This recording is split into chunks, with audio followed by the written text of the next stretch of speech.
Wednesday, November 8th, 2023, public hearing for the City of Tampa's Architectural Review Commission. Welcome. I'm Susan Claus-Smith. I'm the chair of the commission. I'm an architect.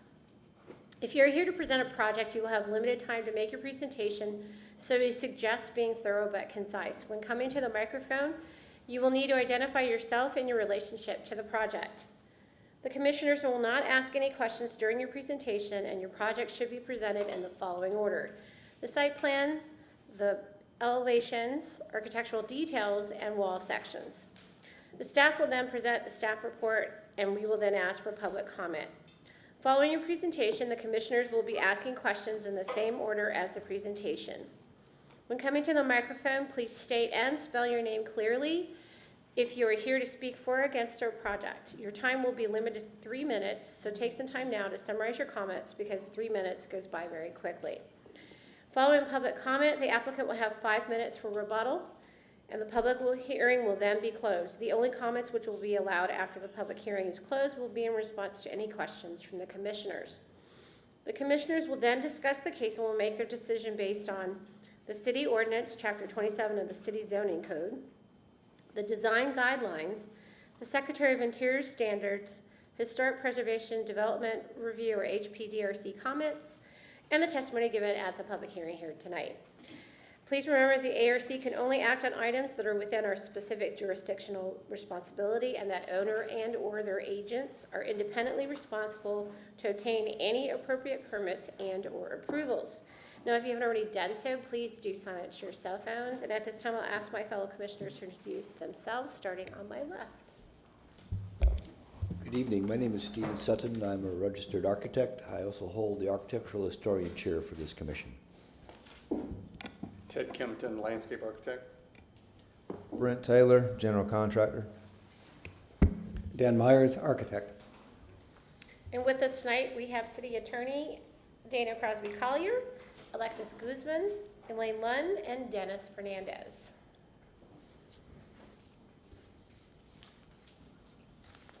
Good evening, Commissioners. Dennis Fernandez, Architects Review and Historic Preservation Manager.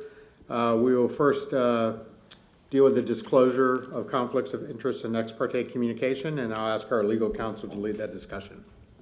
Good evening, Commissioners.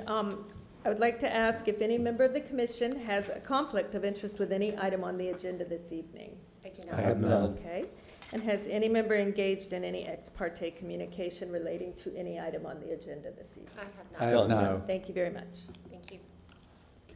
With that, we do have two continuations to deal with. I know these have been continued a few times. This is going to be the last continuation prior to them having to renotice. So the cases are ARC 23-180 /TA CPA 2305 and ARC 23389 /REZ 23-82 for the properties indicated on the agenda. I won't go through those, but I do need separate motions for each of those to continue them to the Wednesday, December 6, 2023 public hearing at 5:30 p.m. Okay, have a motion, please, for the first.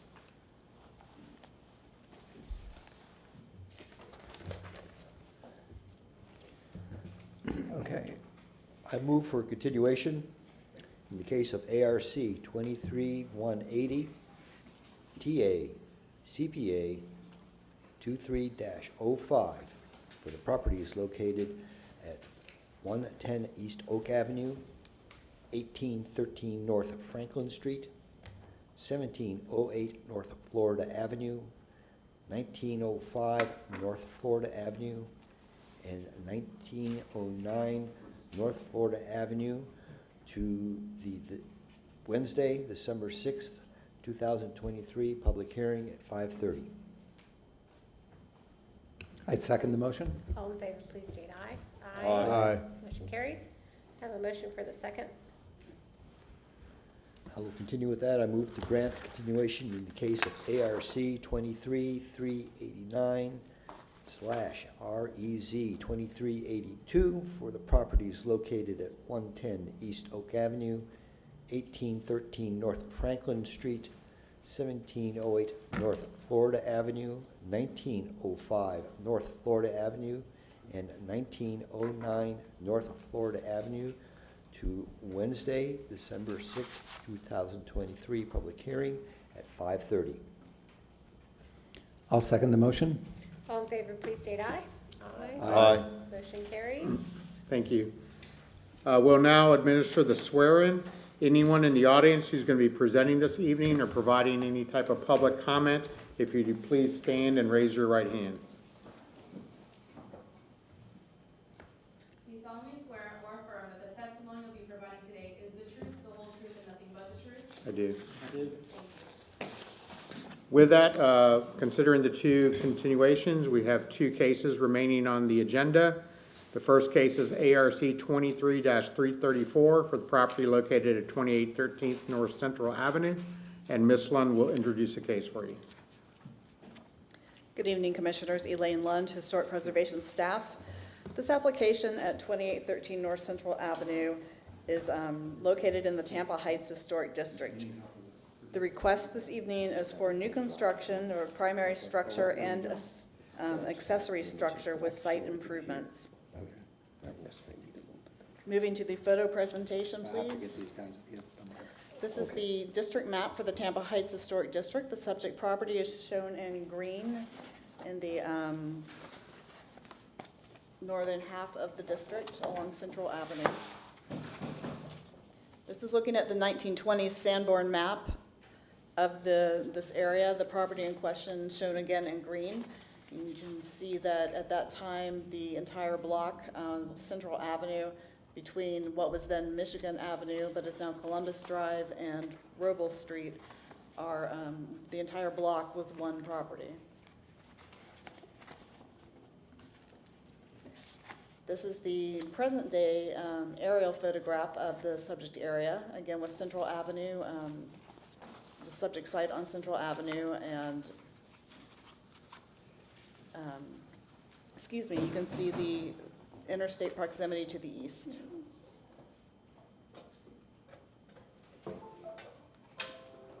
This is the subject parcel. There's currently a building on the site. It is non-contributing.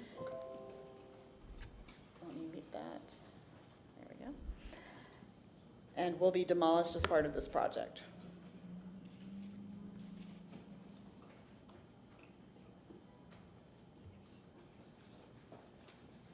This is the building to the north, also non-contributing to the district. This is the building directly to the south, which is new construction. And the building directly across the street to the west, which is also non-contributing. This street view is looking north along Central Avenue. And then looking south here along Central Avenue.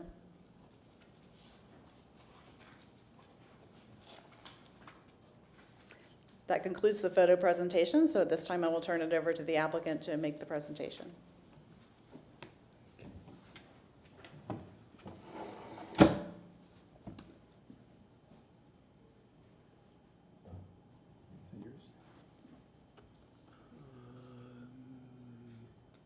No, yeah, go to USB probably. There we go. And you don't have to start. Oh, we can. That's not yours? Yeah, you cancel that, but that's one of the pictures. But we can go to the PDF here, right there. Yeah, that's it right there. Great. Awesome. Okay, good evening. My name is Joe McCann. I'm an architect and also the agent for the owner. I reside at 2114 West Walnut Street in West Tampa. I have some hard copies too to distribute and also provide digital.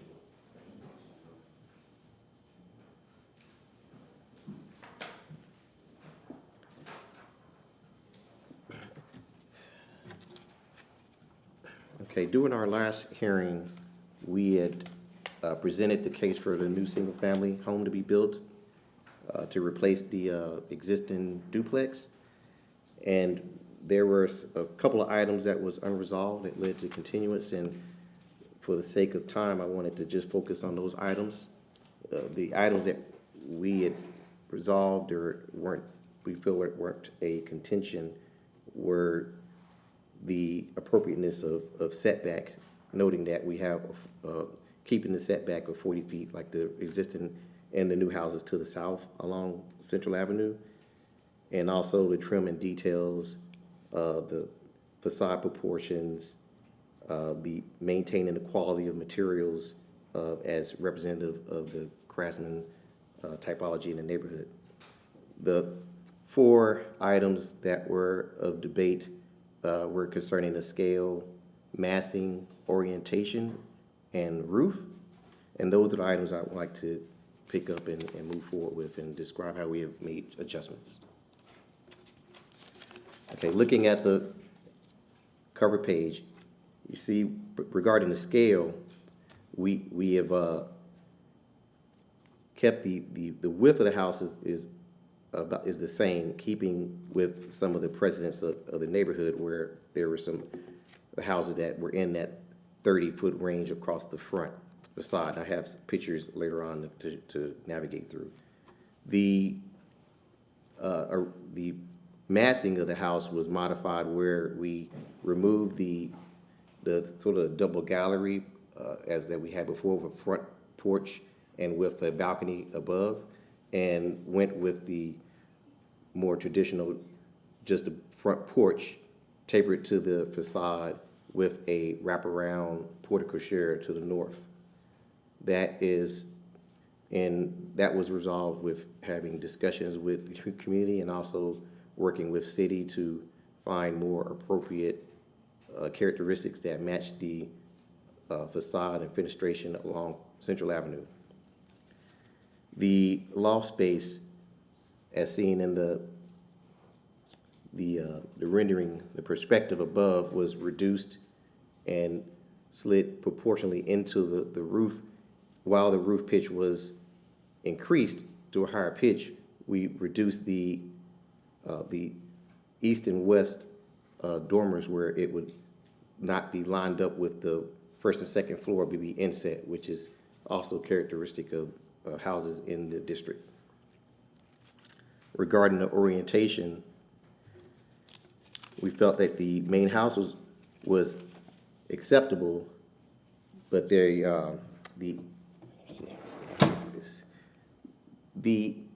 accessory dwelling unit was rotated from more of a north-south orientation to now an east-west orientation, where from the street, the short side of the ADU is seen where stairs and the front entrance, instead of having the 3-car garage is face Central Avenue. And that can be seen, if I could toggle through this. Okay, that's the facade. Okay, here, so the upper left hand would be the facade for the facing Central Avenue. And then the garages on the lower left-hand side, lower right-hand side would be the south-facing facade on the lot. The roof pitch was another point of concern where we did, I'll go back to we did increase the pitch and inset the loft space where a majority of the headroom would be built into the truss system and have less of a prominence as seen from Central Avenue.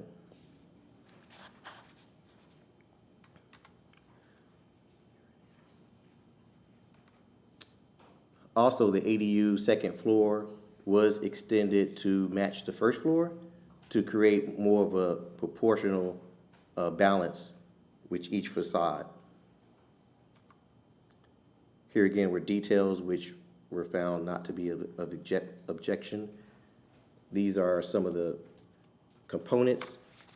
We are incorporating a permeable paver system that would be incorporated along the drive and entry and backup area on the site plan, toggling back through, where that would have less of an impact along the protected radius of the tree that's just to the south of the driveway.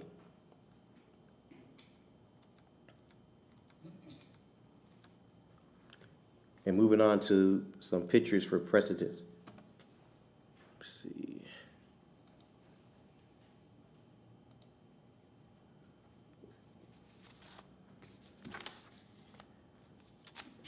Okay. Here's an example of a house, its address is 2102 North Central Avenue, that was recently restored in 2007, and again, finishes were restored just recently, where the width is actually 36 feet across. It has the deep front porch with a wraparound to the south. It is also 2.5 stories. You can see the kind of the loft space above the roof from this perspective.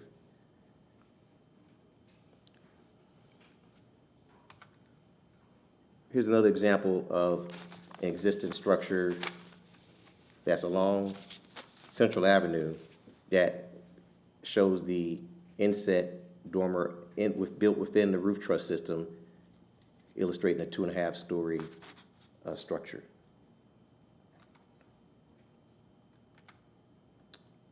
You're just looking back at 2102. And 2102 did have an accessory dwelling unit to the rear, and the driveway is actually facing to the south. So that's seen along Central Avenue. Here's another example of that 2.5 story proportional of residences that's along Ross Avenue, which is in vicinity of Central Avenue. Here is an example of a existing house built in, I believe, 1898, which is 308 Flora, Nebraska, which is directly north of Central Avenue, where it demonstrates a front porch, porte-cochere to the left, and then also 2 stories. Here's an example to the south along Columbus that was recently built that has the same fenestration, the same articulation with the front porch and the porte-cochere. Here's a renovation of existing house that again was built in the 1900s. That's on Central Avenue, that has the front porch with the side wraparound proportion, although it's not a porte-cochere. We also have, let's see. That's the wrong one. There is, okay. Okay, here is an example of a recently completed structure that was, let's see, the address is on, I believe, Forest Street. And it's very similar, although less in scale, but it demonstrates the porte-cochere with the deep porch. Also with that porch tapering into the first floor with the gable facade. And then keeping in regarding the conditions that the city had provided, we have adjusted and made accommodations for all the conditions. And then we also had obviously proven or shown where there were precedents for having porte-cocheres in the neighborhood.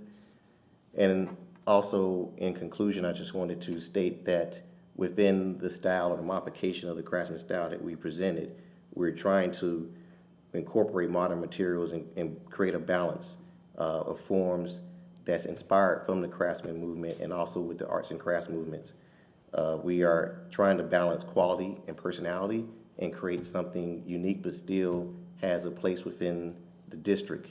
So we're looking at quality over quantity or over mass production. We're looking at providing a structure that's going to be well made and handcrafted and make the right appropriate decisions and gestures in our design movements on the outside, and also want to be able to maintain the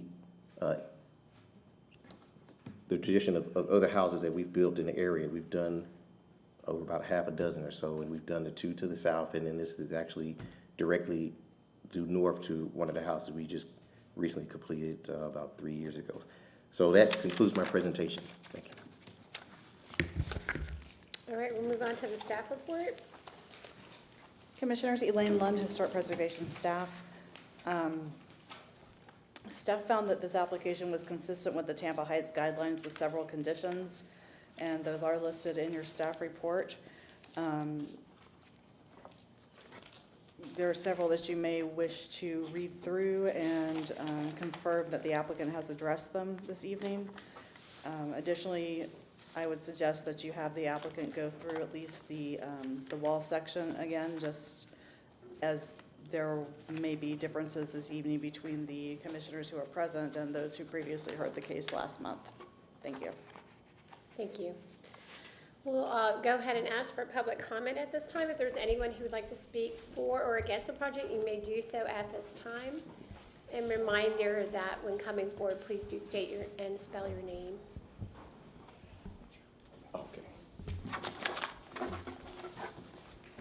Just, Dana Crosby, Collier City Attorney's Office. I want to mention that Ms. Mary McCann will be speaking, and her neighbor is with her tonight and has donated 1 minute to her speaking time.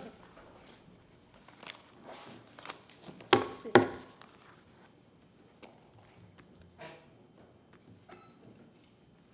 You ready? Yeah. We're ready? We have a timer. Okay, I just want to make sure. It's Oh, okay. probably easier if I just read, so I'll time myself as well, but I'll start whenever you tell me. We are ready.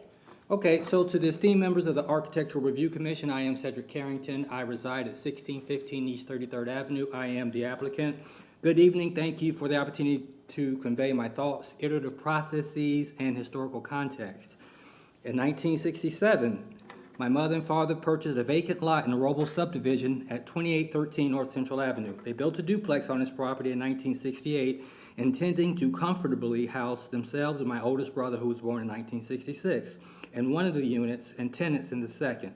In 1970, my middle brother was born. Shortly thereafter, I was born in 1971.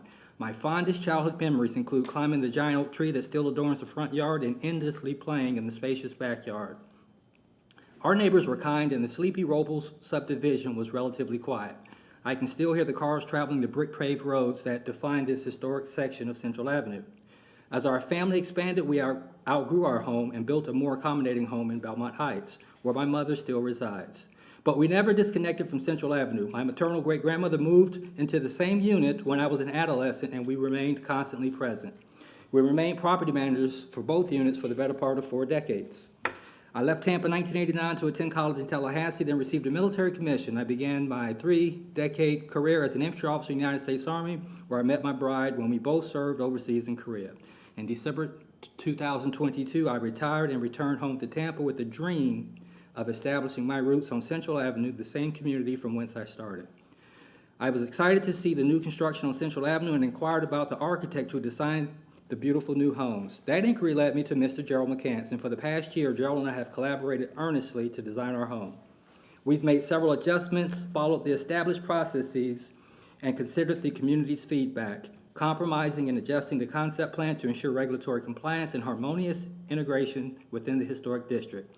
My wife and I have moved 15 times over the past 30 years and look forward to settling into a domicile where we can permanently remain. The existing structure at 2813 North Central Avenue is my birthplace and is very sentimental, albeit non-contributing. The new construction conceptual plan for our home will contribute to the enhancement of the beautiful Tampa Heights aesthetic. In the next 30 seconds, I would like to attest the veracity of a neighbor at 3407 North Jefferson Street, Mr. Owen Young. Greetings, ARC. I'm writing to support Mr. Cedric Carrington's architectural plan for property 2813 North Central Avenue to build his new home in Tampa Heights. Following a careful review of the plan submitted, and as a 40-year-plus resident of historic Tampa Heights, I support the submitted rendering. As a resident of Tampa Heights, I've had the opportunity to see the community develop in many different ways.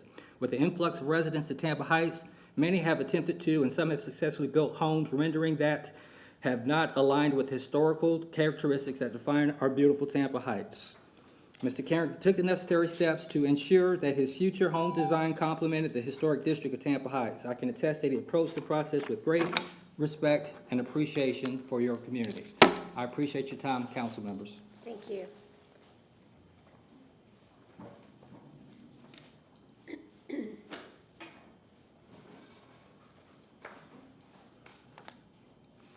Oh, where is the microphone? Just anywhere? Okay, thank you. Hello, Mary McCann, 2812 North Central Avenue. I live across the street from the project. ARC's Certificate of Appropriate process, codified in 27115, requires focus on those special visual and spatial qualities that make local designations historic in the first place. From our understanding of 115 and the Tampa Heights Design Guidelines, this project is inconsistent in many ways. We request that it be continued until staff and the applicant provide complete and accurate plans that are consistent, and that our common sense and professional expertise be included in developing those plans. The 115 additional criteria for new construction includes site-specific considerations, like all-important scale. It directs to add new buildings that are similar in height to buildings on adjacent sites, not similar to anywhere in the district, but next to. 2813 is adjacent to 5 single-family houses. 4 are 1-story, 1 is 2. All have 1-story porches. Neighboring houses are all 1 or 2 stories. A house that appears from the street as 2.5 to 3 stories is inconsistent with 115. It is too high. With one exception, which isn't a single-family house, it's a 1926 duplex that is still a duplex. All houses along Central Avenue have 1-story porches. The porches are the features that unite our varied historic landscape developed over the past 120 years. A full facade 2-story porch is inconsistent with 115. It is too high. It is not on any of the houses on adjacent properties. Massing and building form is also site-specific. It uses similar siding like those for openings and form like roofs of adjacent historic properties to compatibly blend the new. Adjacent historic properties have porte cocheres in line with the front porch. They do not have recessed carports. The too long and too wide, I don't know where it is now because the plan was up for about 30 seconds, along 67% of the north elevation is inconsistent with 115. It is not anchored to either the front porch or the back corner as porte cocheres are. It appears to be a foreign element to the district and thus not permissible. Adjacent and throughout the district, offset detached garages have vehicular openings aligned with the driveway. The street elevation has garage doors. Most, and the one adjacent, are 1-story. This accessory unit is not consistent with 115 in the guidelines. At 2 stories with 3 vehicular bays, it is too big, and it presents its residential face to the street, not the garage doors. And then there's the main roof. The plans of record show that the east-west elevations do not correlate with the north-south. 2 different roofs and 2 different load paths. Neither is consistent with several of the 115 new construction criteria. Numerous trim items in detail are unsupported, like 2/1 windows, use of 2 different porch posts, the weird carport columns next to the house, modern design front steps, etc. Incompatible trim and details on new construction mar the quality of historic districts. But by keeping new construction quiet and compatible, it's easy to meet the intent of 115 and let history, not new construction, make the statement. Thank you for your consideration, and we look forward to clarification of these points. Thank you. Any other person wish to come forward at this time? Yes, sir.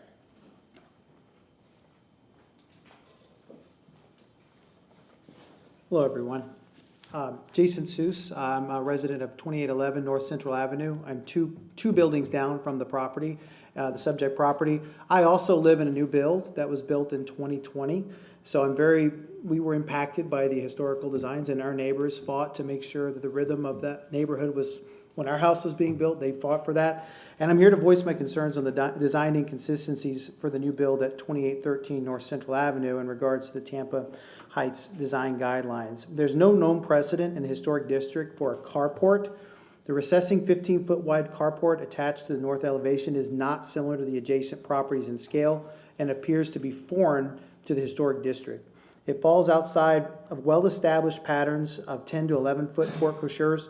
and that are in continuation of the extension of a one-story front porch. A lot of those examples were shown in the pictures that earlier. It's that one, the extension of the front porch. But so a recessed carport is very different in scale, mass, and rhythm for the neighborhood, and that is one of the concerns I have. And secondly, is the accessory structure that was mentioned.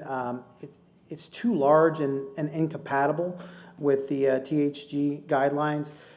It's located in a setting that's dominated by accessory structures that are less than 750 square feet. It's understood that the ARC administrators can unilaterally approve the proposed design under current code and zoning, but contradicting the new construction design criteria with an accessory structure so much larger than historic and current examples will set a precedence that is a significant conflict with THDG. What is proposed is so much larger than the adjacent and nearby garages, whether it's period, old, or new, or period bungalows, that it will throw off that rhythm. And it's for this reason that that we would like to see some changes made to those particular parts of design from my side. And I thank you for your time. Thank you. Thank you. Mr. Hernandez? Dennis Fernandez, Architecture Review and Historic Preservation Manager. Just for the record, there were 5 letters and comments that were submitted to staff that you have in your packets that are also part of the public record. Any other public comment at this time? Okay, if none, we will move on to the commissioners asking questions of the agent. So if you could come back to the podium, please. So unfortunately, Mr. McCants, some of us were not present the last time you presented. And so it would be very much appreciated if you could just walk us through and I understand a lot of what you discussed, but just walk us through some of the site elements, looking at the placement of, there's certain things that we look at. We look at hardscape, we look at the walkways, look at the drives, placement of mechanical units, screening of mechanical units. Mr. Fernandez? Yeah, okay, I was asking that he does it on the Oh, okay. overhead because we can't Okay. see it in the audience. okay. Okay. You can scooch that over a little bit because it's, yeah, that's Okay. perfect. Yeah. Okay. As I presented previously, the site plan parameters, it shows the 40-foot setback as we did to the existing, as the other 2 houses to the south, 2011, 2011 and a half. We provided screening to the condensers to the south. We are reusing the existing apron that has the granite curb and the inset, so we were able to use that instead of modify that to create using the more appropriate or the city standard wide aprons. So we're keeping the flares historically the same, keeping the driveway width consistent through the carport. See, what else did you want to see? I'm sorry. Well, if you could walk us through the site plan. So we have the sidewalk and we have the drive. Then we also have, unfortunately, you've labeled it carport, but it's not a carport, it's a porte Right, cochere. And I right, know in yes. English, that's what it translates to, Yes, but mhm. when we put carport down, that's why we get the comments we get. And then you have the primary structure, then you have the rear Right. accessory structure. Mhm, yes. And so if you could just talk about the placement of them, and then I think there was a comment too about the size and the height of the primary structure in relationship to the district and its neighbors. Right. So that block average setback diagram at the top, if you could just touch on that as well, that would be helpful. Okay, all right. So the height of the structure is similar to other houses, like I presented previously. It's no greater than any other structure. We're keeping within conformance of the height limitations for residential structures and within the fabric of the neighborhood. We're looking at the whole neighborhood, the whole district. Like all the examples I showed you are within a 2-3 minute walk of this location. So we're not doing something that's foreign or not purposeful. Regarding the orientation of the garage, we did have it facing lengthwise on the previous presentation. We turned it on the short width from the street to create more of an interest with passerbys, which was a comment from the neighbors, and it was discussed with the board previously to rotate that, and the board also made a recommendation to maybe modify the proportions where before we had the second floor step back, but it was a suggestion to try to square that off to bring more proportion instead of having sort of like a camelback approach in the rear. So we did keep the same massing on the second floor based on those comments. So a lot of this we've done was taking the comments from the board and from the community. I did personally meet with some members of the community to resolve some issues. Of course, we know that they'll never be perfect, all right? So we probably will never get 100%, but we have moved closer, and we feel that this is a good compromise. We feel that this is even more appropriate than what we presented previously. I showed examples of existing houses that were dated of the period and new houses that have the same characteristics and proportions. Also, with the porte cochere, you drive through, and the ADU is set back, keeping the within the primary structure setback instead of the accessory dwelling unit setback. So we're observing that on the rear. So it's about a 15-foot difference from the rear of the ADU to the property line.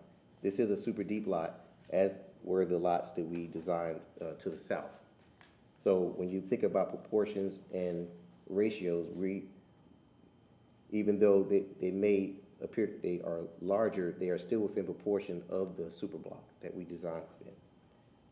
We, again, had thought consciously about preserving and protecting existing trees. We are using the semi-permeable paver systems that allow drainage, that will allow at least up to about 3/4 of infiltration throughout the year for average rainfall. We haven't calculated, but that's what the performance states for the permeable bricks, semi-permeable bricks. We also had modified the concrete walkway based on public comment to be more appropriate to the traditional standards of having that walkway up to the front porch.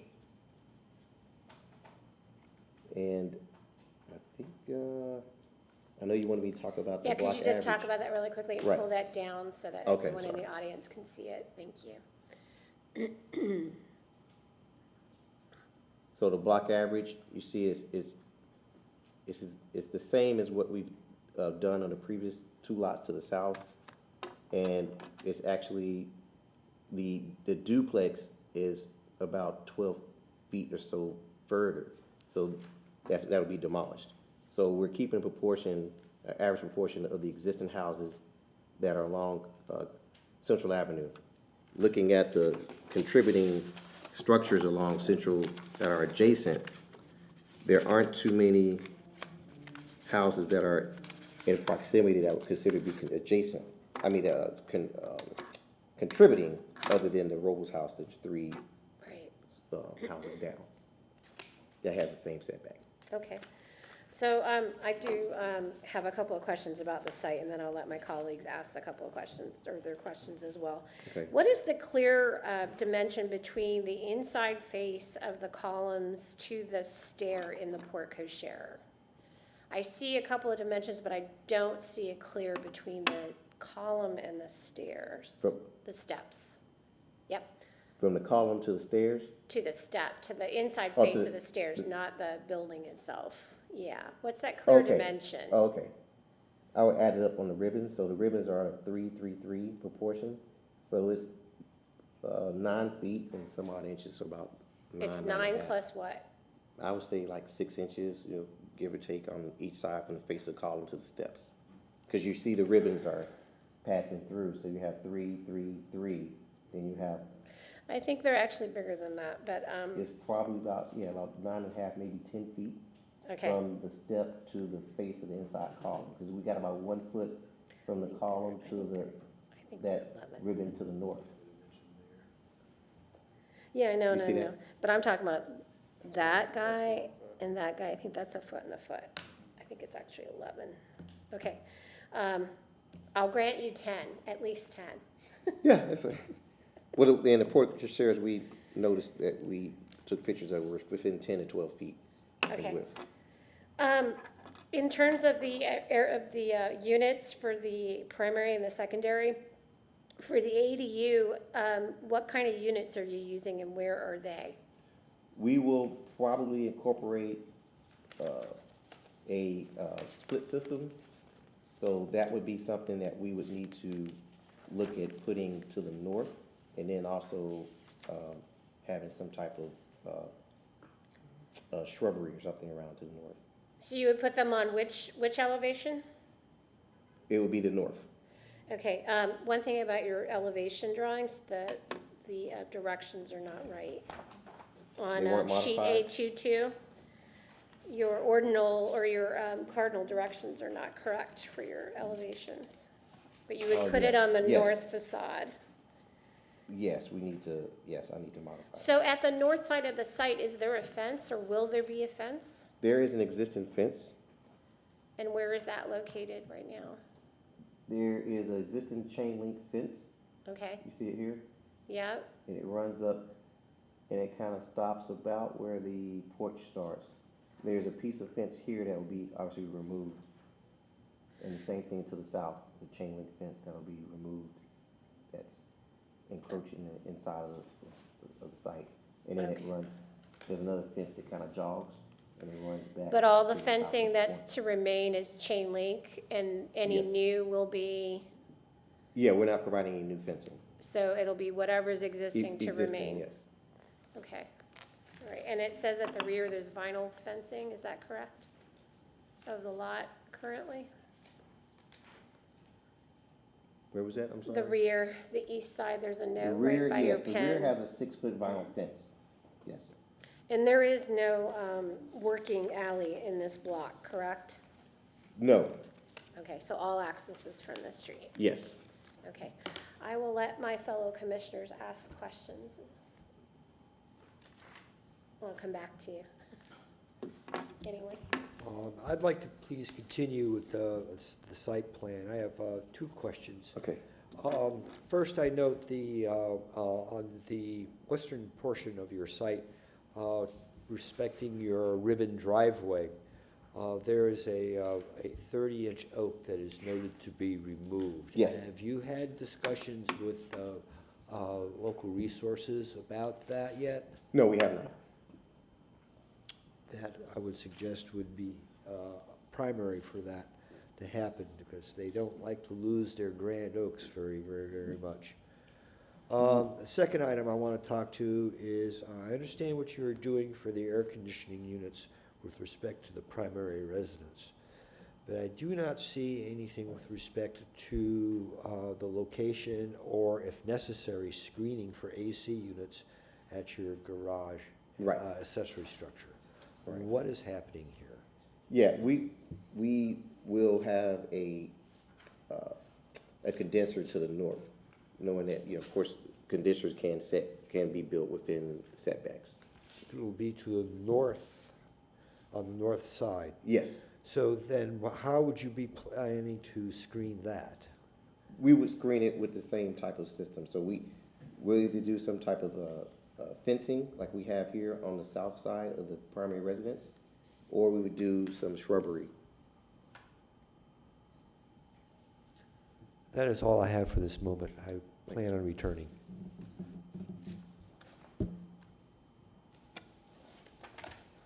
I apologize if I was one of the commissioners that wasn't here last presentation, so I apologize if this has been asked before, but the camphor tree that is to the, appears to be the southeast of the structure.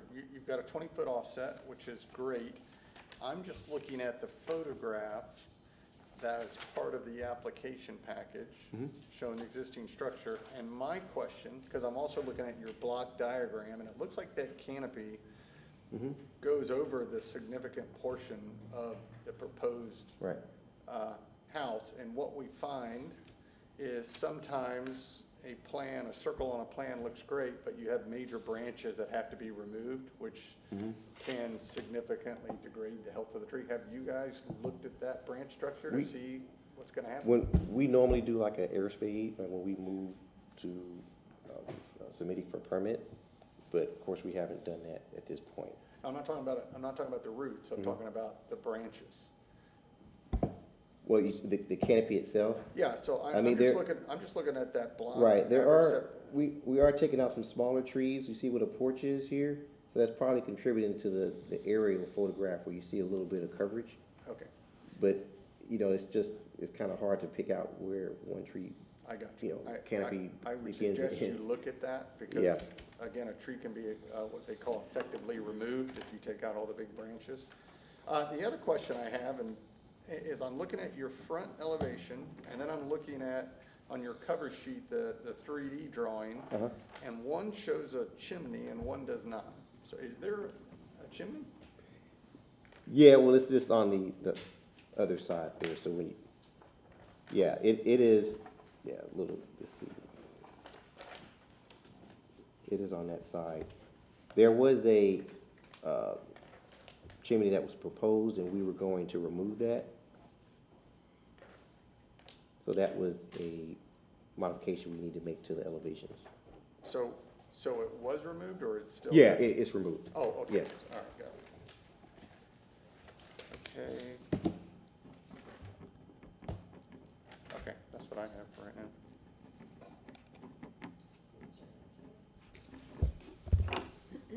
Going back to the site plan, could you tell us comparatively how this lot size is in reference to the adjacent lots that you're building next to on this same street? Is this lot larger, smaller? It's, the lots to the south are the same size. The lots to the north are shorter. Okay.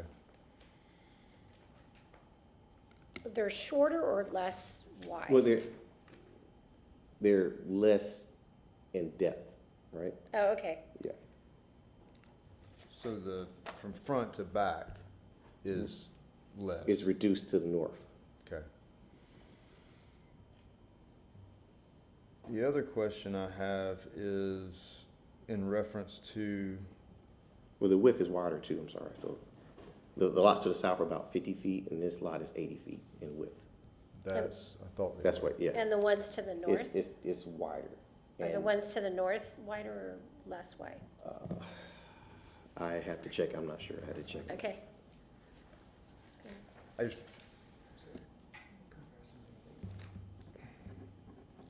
because I was at the previous meeting and I do remember some conversation about the sizing of the lots.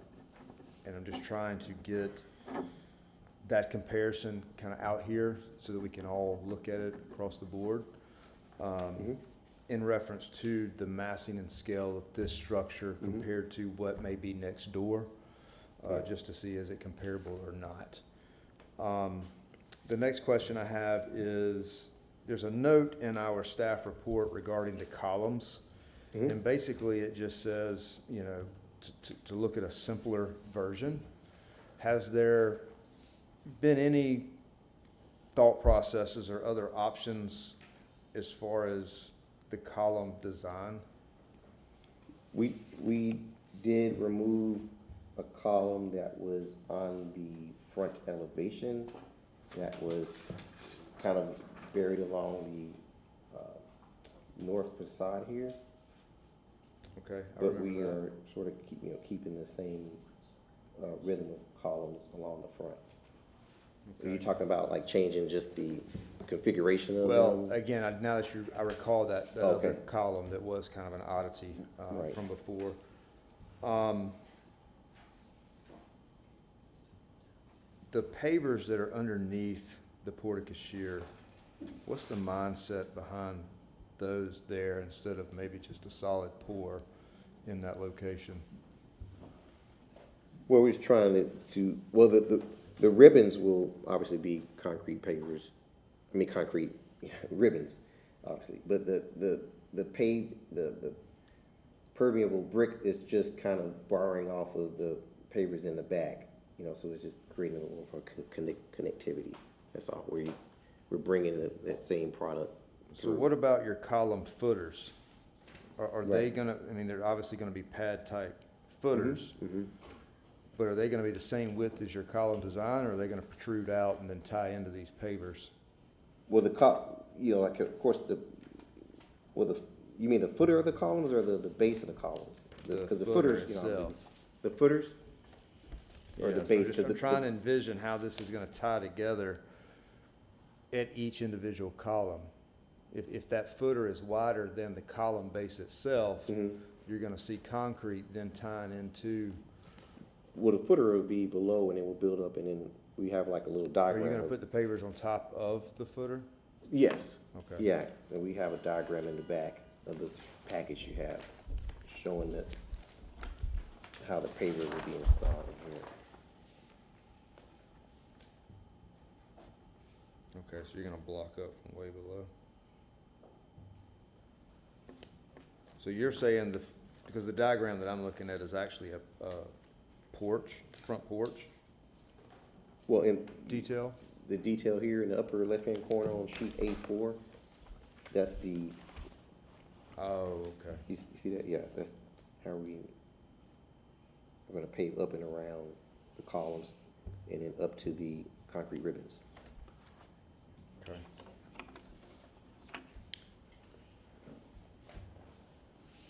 The other question I have is just kind of relation to this side and/or back door coming in from the porte-cochere. Yes. Remind me the layout on this side of the house. That is the entry to the kitchen. I think there was a comment from one of the other council members last time I presented that the porte-cochere stopped short of that entrance, side entrance into the kitchen. So she had suggested maybe making it deeper where someone could park the car if it's raining and then bring groceries up the steps into the kitchen. So we increased the depth of the porte-cochere to allow for that. Okay. I think that's all I have for now. Mr. Myers? First, I want to compliment you. It seems that you've taken a number of the neighborhood concerns to heart and made some changes, right? So thank you for your flexibility in that. And then the 3D drawing on the first page shows a 1/1 window, Right. but your elevations continue to show the 2/1. So which will it be? Right. We're gonna go with again, that's coordination where this is minus the chimney, obviously, we're gonna go with the 2/1 for the windows. Okay, that's up to you. The 1/1 may be more appropriate, but this is a new build. And the other thing is that you can look at it, there's always there's a dollar figure attached to all this kind of stuff too. I'm not gonna get into that part, but we know now that it's gonna be a 2/1. Yes. And the steps on the front are going to be curved as you show them on the site plan? Or are they seem to be straight on the Yeah, elevations? they appear to be straight, we just didn't really get into showing the curved radius on the elevation, but they will be curved as seen in the site plan. Okay. That also seems to be somewhat, Yeah, I think that was a not- comment that one of their neighbors had, so we were gonna, accommodate that. Because we couldn't, the whole debate was about having welcome walls, and I mentioned the last hearing where when we put welcome walls on the front of the house, they're considered like a part of the physical part of the house. We have to push the house back further. And I think that was consistent, that was not a good idea. So we wanted to kind of split the difference and then show at least the steps have occurred without having the welcome walls. But, I mean, if it's allowable that we can maintain the square geometry, which is my preference, but it's something that we're trying to accommodate based on some neighborhood comments. Okay. We'll try and get that figured out. Okay. Let's see here.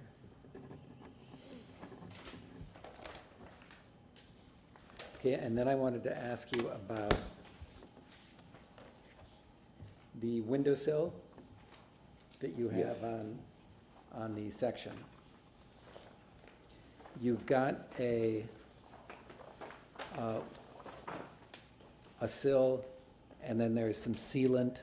Right, yeah, that's something that I've noticed that we're kind of working on. And we're gonna modify that detail where it's gonna have more abutment, where it's gonna be more flush than having this offset here.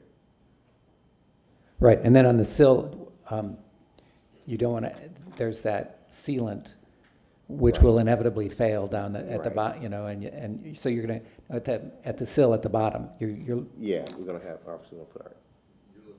you're looking at, you're looking at the head. You want to go Oh, down. the seal, oh, yeah, I mean, obviously the head too, that's gonna be flush right here, put jointed on there. And then this seal piece, that's gonna be like a continuous piece that we're gonna put in here. So we have trim moldings, but that trim molding doesn't really stop right there. It really actually kind of goes up. Okay, I still think you might want to look at that. But the whole deal is that you don't want to have any opportunity for any moisture to get in there. Right, like right around the So- perimeter, outside perimeter window, yeah. So maybe that trim needs to drop down below the actual sill and get that sill extended a little bit. So are you proposing a precast concrete seal? No, Because no. off to the right, I'm seeing precast concrete seal. And honestly, the way it's being drawn, it still looks like a precast member. When we do precast, we're a little deeper. So this is a different type of product. It's like a composite product that we are referencing. I think we had an example of that on our material sheet.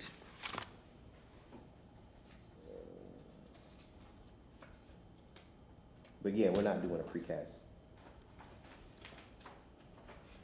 We're using trim details on a Versatix. So this piece actually goes out a little further, but we're gonna use this composite material for the trim around the windows and doors. That doesn't look to be going underneath the window itself as it's set in.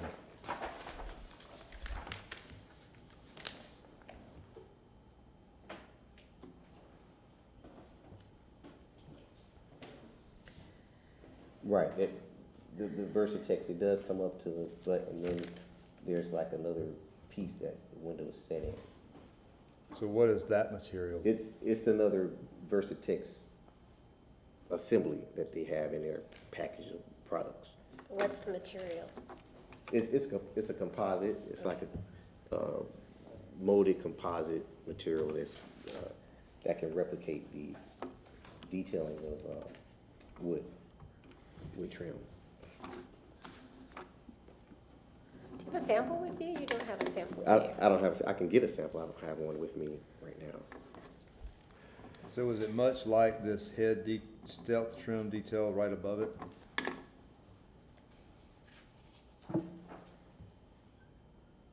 What was that, you talking about the detail here to the? Right above your sill Versatix on the back page, you have a Right. stealth trim detail, which looks to be for the head. Yes, and then we're gonna have, they actually have, corner details too, corner trim, but then, yeah, we're gonna use, I can bring, I should have lost it. I can bring samples of that, because it's like, it's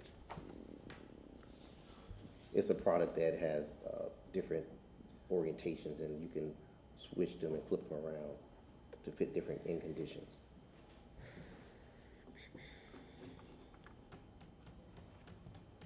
If I may interject, I almost think that, that this entire sill detail that we're looking at perhaps really does need to be re-examined a little bit.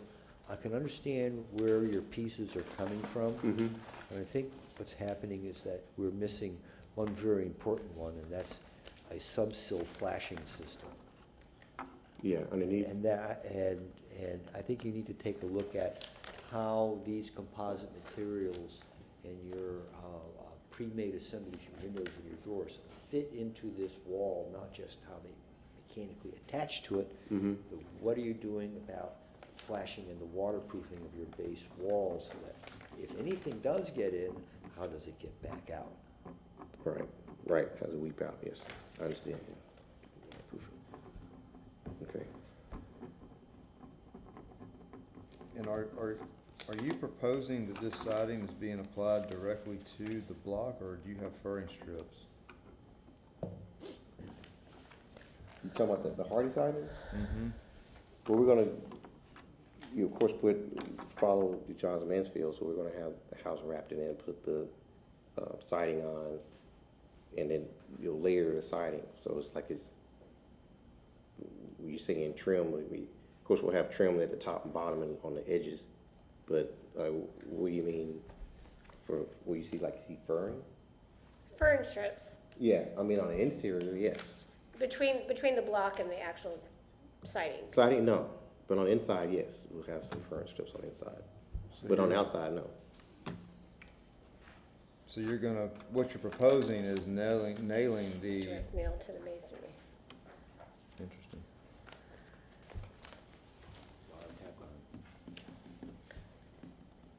Okay. The only reason I ask is because obviously that would change the depth.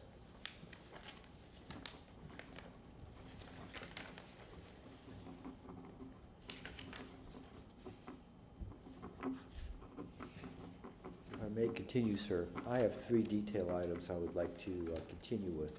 Okay. First of all, I'd like to reference the rear elevation on your east.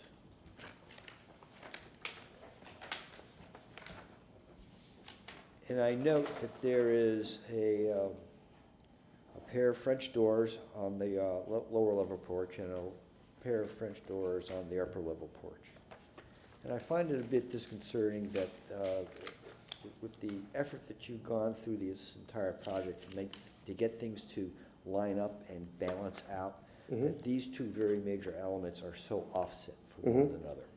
Is there a particular reason why these are placed in their particular location and not given some greater degree of relationship to one another? Well, we did create finished floor plans, right?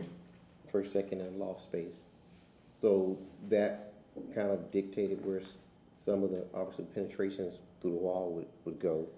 But it's not something that we couldn't shift. I mean, it's only not even a 2-foot difference. So it's not like the doors on one side and on the other. So if there was an alignment issue, then, you know, that's something that could be done. But we were just really working with the client, the homeowner, about the interior environment, about what they desired. And, Okay, so and ba- of course, so- we did look at placing windows as a proportional concern, but the doors offset wasn't something that we looked as being too critical. Okay, so for the practical purposes, their location is plan derived. Yes. Okay. Second item, please. I want to talk to you a little bit about your columns. I understand what you're doing on the front of your building. I obviously do. With your columns and their bases. I also understand and wish to note that on the back of your building, primary structure, your columns and their columns bases on the ground floor level have been simplified. And I think this is very appropriate, because, you know, usually the big detail and the big, you know, the big shebang is on the front of the house, and as you move further back, things get simplified. And you've done that here. But on your accessory structure, your columns, high and low, now reflect the detailing that's on the front of the house. Have you at all considered the nature of an accessory structure and how it really ought to be detailed in a slightly diminutive way or a subservient way from the primary structure? Because I know you have certain details here that do work. For instance, your roof overhangs are shorter on this accessory structure. But the columns, to me, should be, in this respect, even more simple, if you will, or more slender, or something of a change in nature than what you even have on the backside of the primary dwelling. Is this something that you'd be willing to take a look at?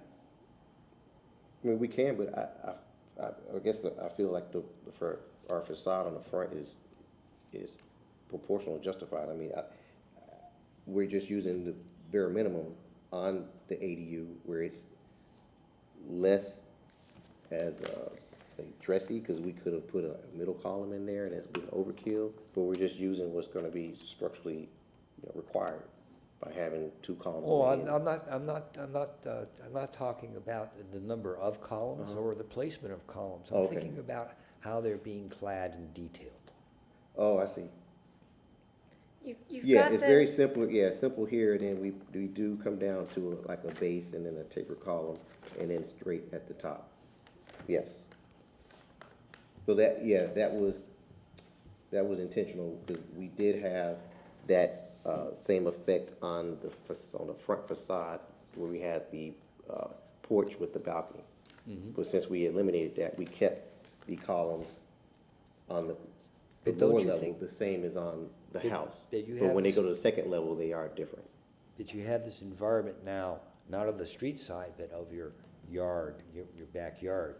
Yeah. Should not these columns have more of a relationship to what's happening on the back porch of the primary dwelling as opposed to the front porch? Because the back porch columns are detailed differently than what you have on the front porch. If you might want to take a look at at the elevation for the rear.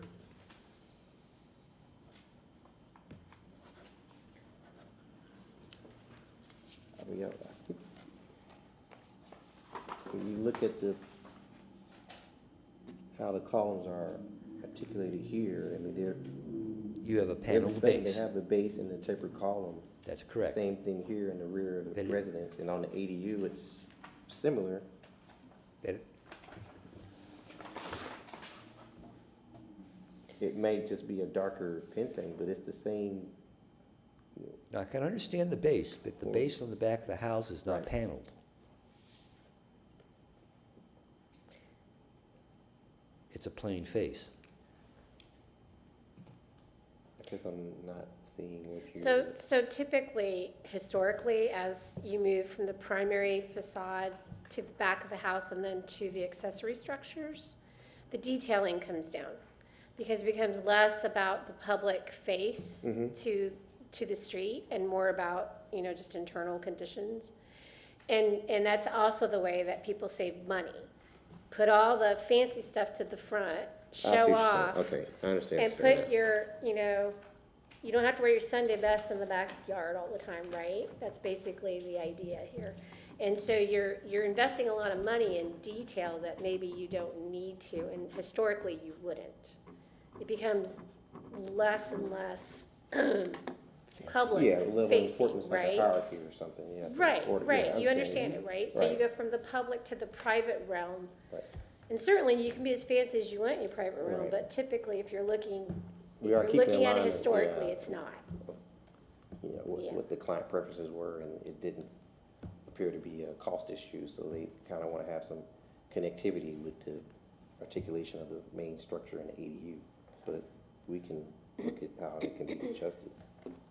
Related to that detailed condition, I note on the primary structure, you're citing overlap exposures, I believe like 5.5 inches. Yeah, And you're using the same overlap on your accessory structure. yeah. Have you considered perhaps using a different one, perhaps even a broader one to help simplify this accessory structure? Though again, we're still keeping the same consistency of the primary structure with the ADU. Again, that's something that I could discuss with the client if they're considering, but I don't know if that's an area of concern. Thank you very much, sir. Other questions? Excuse me. Are there other questions for the applicant?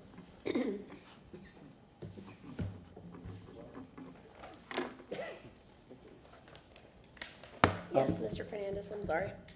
Good evening, Dennis Fernandez, Architects Review and Historic Preservation Manager. I just want to say before you close questions that these drawings that you're looking at tonight were received by the staff, late morning today.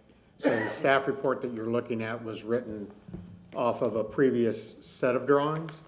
And, the exhibit deadline was October 18th. So we can sometimes give people a little flexibility, but I'm seeing these things, Elaine's seeing these things as he's presenting them.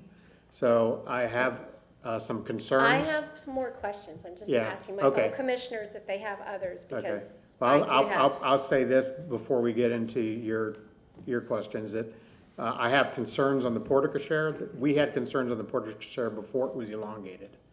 And now it's been even extended further to the house.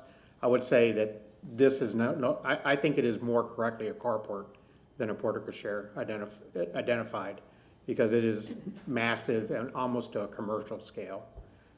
So I have, I think if we were giving you a recommendation on that element, we would have a lot of concern, more so than the smaller one that we saw. And, I think there's options now that the porch is in line with the porte-cochere, of having steps that are incised into the front porch instead of having steps that are extending out into the vehicular path that could, assist with some of that width and particularly the depth.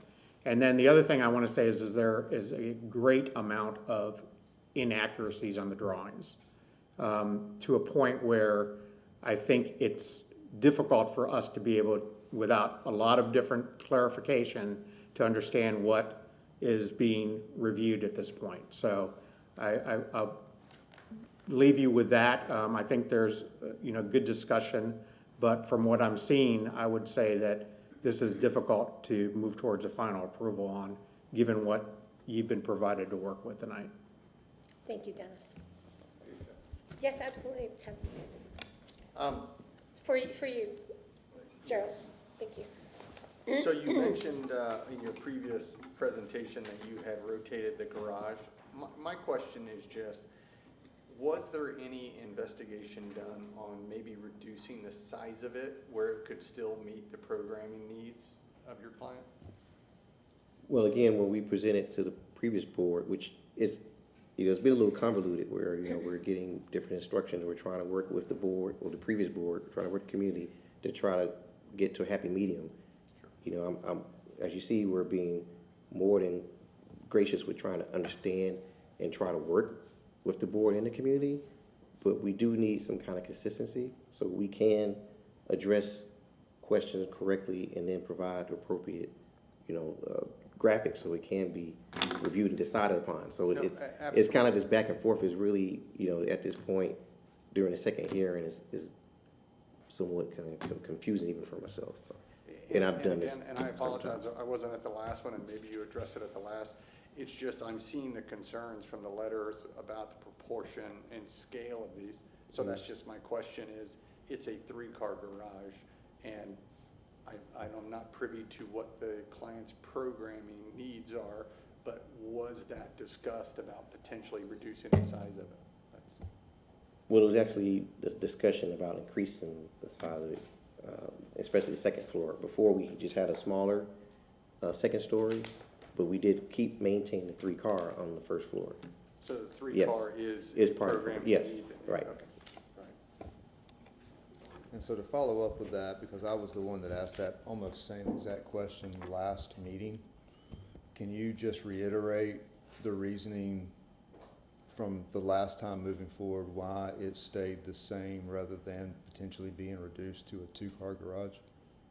Well, I think it was any debate about the number, like if it was a 3-car or a 2-car. From my notes, it was the second story and the proportions of the first of the garage to the second story above the ADU was the main concern. Okay. I have a question for staff, please.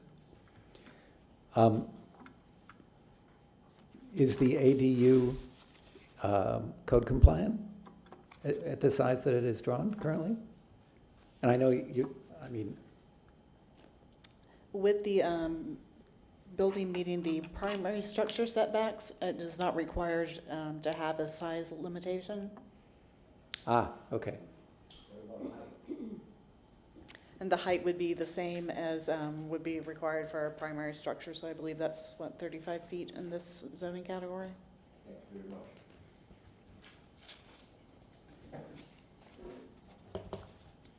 Any of your questions for the applicant at this time? Mr. Myers?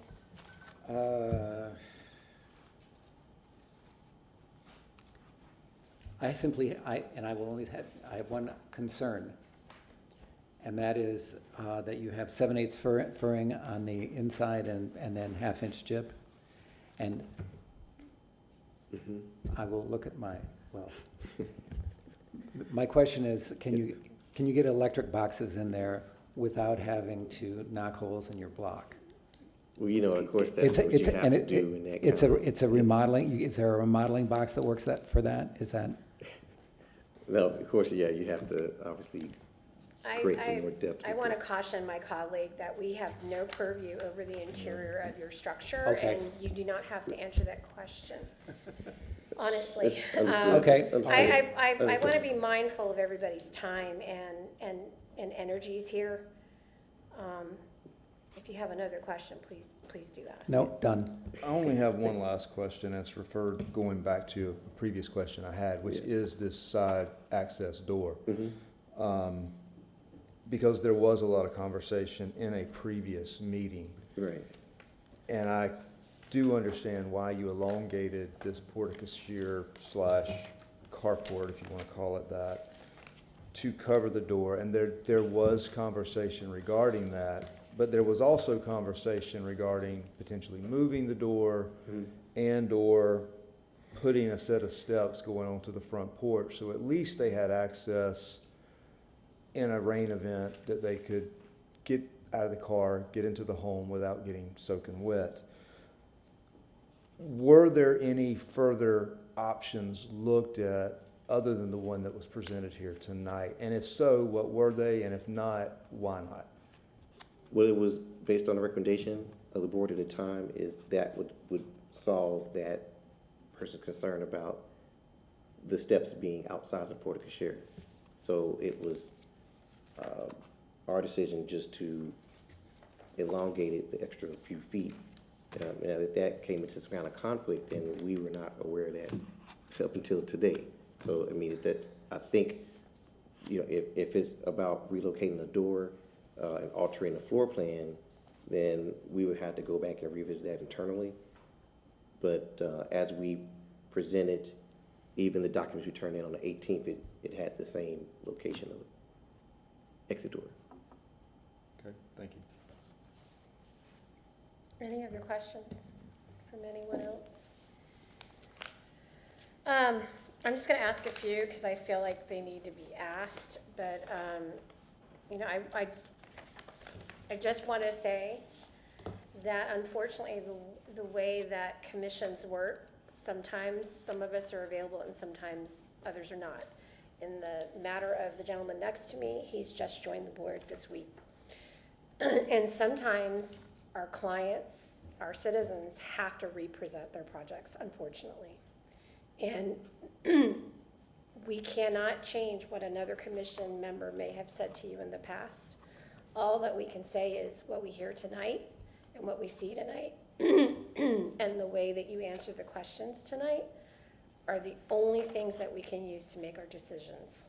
So I can't apologize the fact that we're different tonight. It's just the way it works.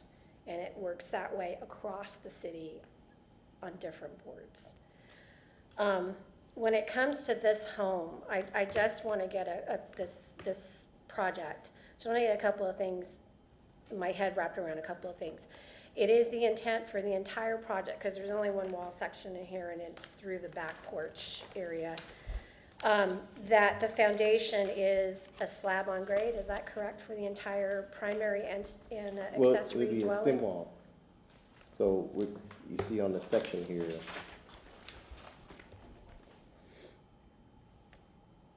you do have steps up into field with the stem wall perimeter. It's a stem wall, but it's a slab on grade, correct? Yes, yes. Yes. Okay. And that's for the ADU as well as the, Well, it's the garage, obviously. yeah. And then in terms of the structure for the ADU, is the ADU also a masonry structure Yes. with the siding? Okay. And then I do see your detail for the vent, the gable vent in the Yes. set. Mhm. Is that actually a functioning vent for the attic space? Because it notes that there would be bug screen behind it, and you would normally only do that. God, where did it go now? What's on sheet A 2.0? That was page 2. Yeah, the note says insect screen in the back. You typically only do that if it's a working vent. Is it a working vent? Right, it's more decorative because, you know, It's gonna be of course, we're gonna decorative? have a Okay. loft space above.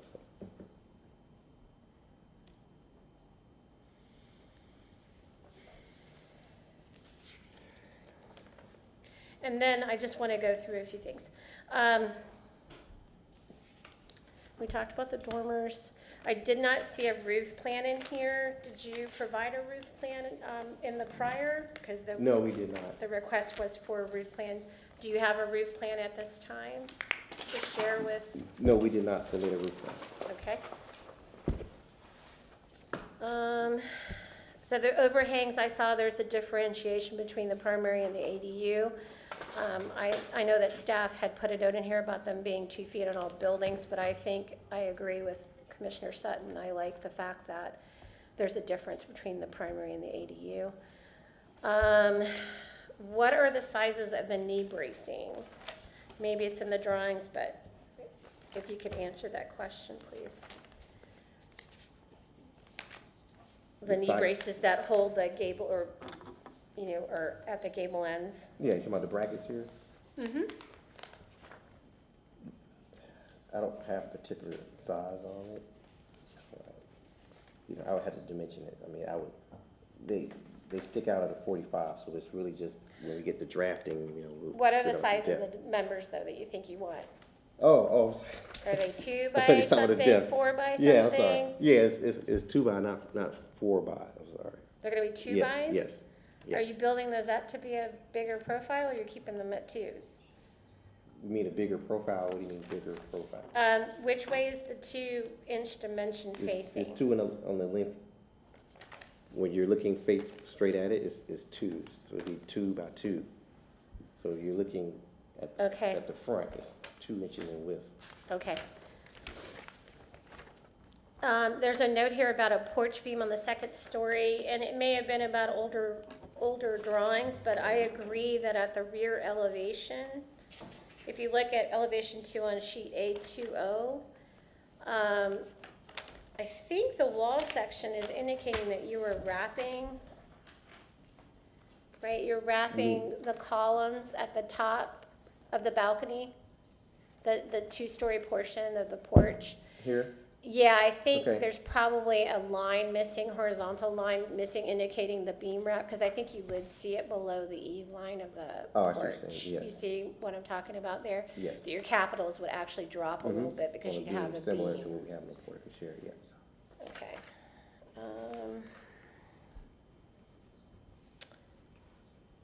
And then, let's go to your front elevation for the front porch. Can you indicate what the deck material would be for the porch? We had it on the section. The We section normally- was the rear porch. Is it the same Yeah, material no, palette? yeah, we're just gonna do concrete, and then we're gonna put some sleepers on top of the concrete. You're gonna put what on top of the concrete? We put sleepers, like a trim board on top of the concrete. Okay, because It's in laid this horizontal. in this section, it says tile floor for the porch. Yeah, no, we're not using a tile floor. You're not gonna have a tile No, porch. no, we're not, no. You intend that to be wood or a composite material? Right, exactly. Which?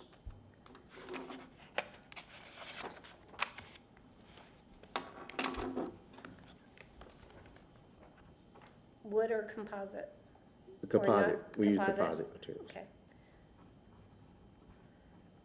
And then, the ceiling, the section here says hardy soffit panel fiber cement. Is that the same intent for the front porch then as well? For the soffit of the front porch? Yes, that's correct. Is that smooth without any kind of grooving? We do like a beadboard kind of It would be a beadboard? simulation. Okay.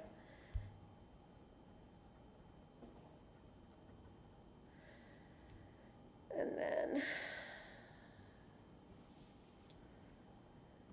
the columns are being wrapped with what? What is the system you're using to create the column wraps above the piers? Here, we go to exterior sheathing. So you're using exterior sheathing even at the Right, lower, for the at the interior. lower columns where you're getting the tapered? Yeah, yes, we taper the exterior sheathing, Okay. yes.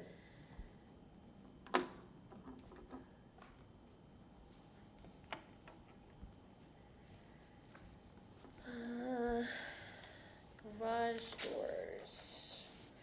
So the garage doors on A4 are solid. And that is the intent, correct? Solid panelized? Yeah, no vision panels above. Okay. Yes. And what type of material are those? Of the garage door. Mhm. I mean, we're not using steel, so they're not impact, so we're just using the, So we're Typical. concerned about material when we're talking Right. about the historic district, so. Right. Do you have a material choice for those yet? no, we usually, pick like a fenestration that's gonna be, aluminum with a dense, high resin, vinyl, so it's not like the thin vinyl, it's thicker. So a vinyl coated aluminum panel. With the aluminum, guards and guys in the rear Okay. structure. And then doors and windows, same question. What are the It's materials? solid core wood. The exterior door, which it looks like a 3/4 panel. What material is that door? All doors are solid core wood. Yeah, but what's the material? Wood Wood, composite, fiberglass, is metal? solid core wood, solid. Solid core wood, throughout. okay. And then the windows themselves? They They're vinyl. were. I see there's simulated divided light, but what material? Yes, right. What material? With vinyl. Vinyl? Yes, Vinyl they're- over? Or they're all vinyl? They're all vinyl. Have you picked a brand? No, we have not.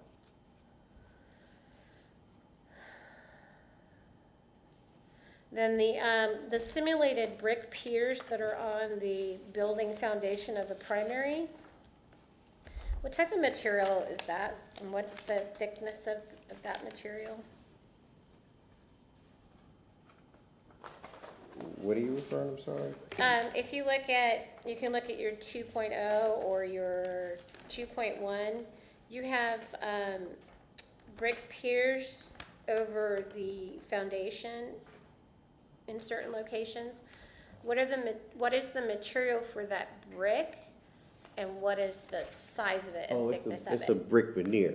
All right, so Okay. we have the stem wall of Yep. the CMU wall going up, and we're applying a brick veneer around the perimeter. Well, we do have stucco finish too, but we're simulating brick veneer to replicate like a pier look, but then we have stucco finish in between. Right. Similar to what we did on the previous projects that we Okay. have in ERC. This is a veneer.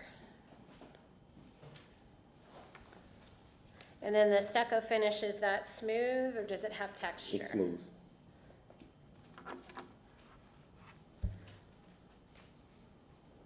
And then when we talk about all the trim pieces, rafters, soffit, fascia that are exposed, that's wood or is that a composite material like the hardy board?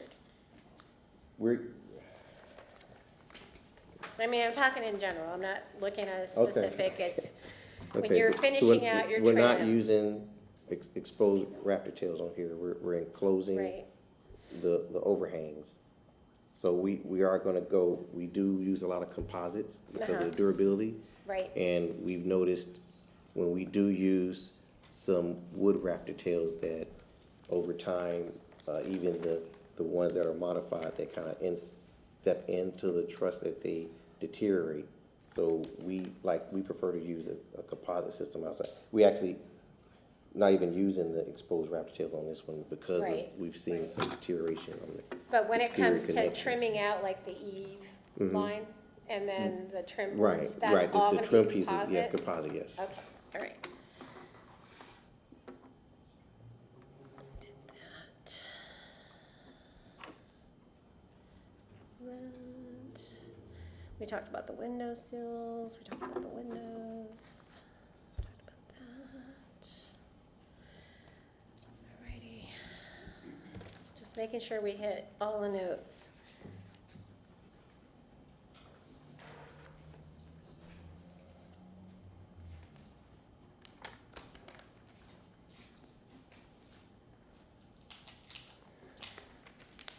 Any other questions while I review one last time before we close this portion of the hearing, commissioners?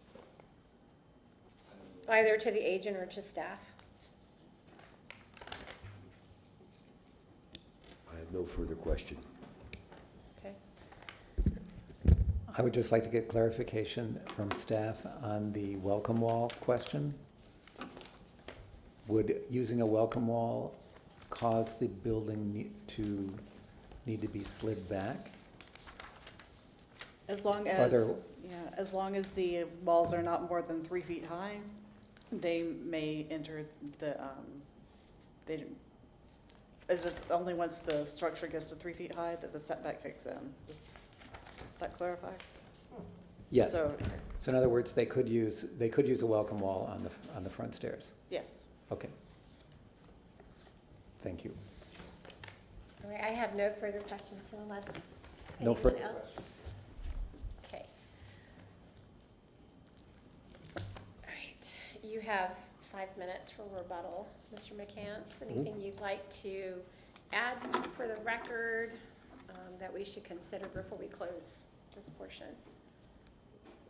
Sure, just, of course, with dealing with the homeowner and the neighborhood and the previous board and now the new board, we've demonstrated that we're willing to comply and adjust in order to move the project along. I think the owner has been more than gracious with allowing me to talk with the neighbors, allowing me to present or even make modifications.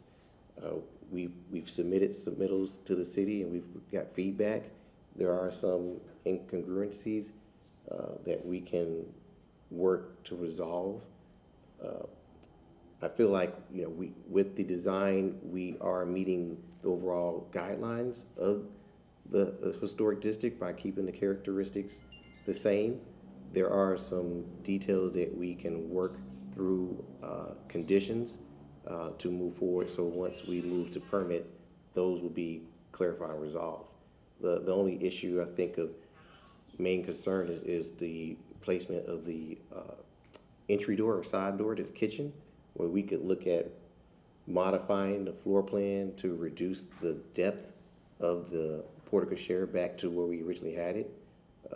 We were just trying to accommodate, it was something that the homeowners were not in interest in either way or the other. So we are gonna look at doing that and doing some more alignment. But other than that, I feel that, the design based on the presentation that, of houses in the area that have the same fenestrations, the same type of movements around the house, their houses, this house replicates that. So, other are just minor details that we can clean up. Thanks. Thank you. We'll go ahead and close the public hearing, and we will discuss the case.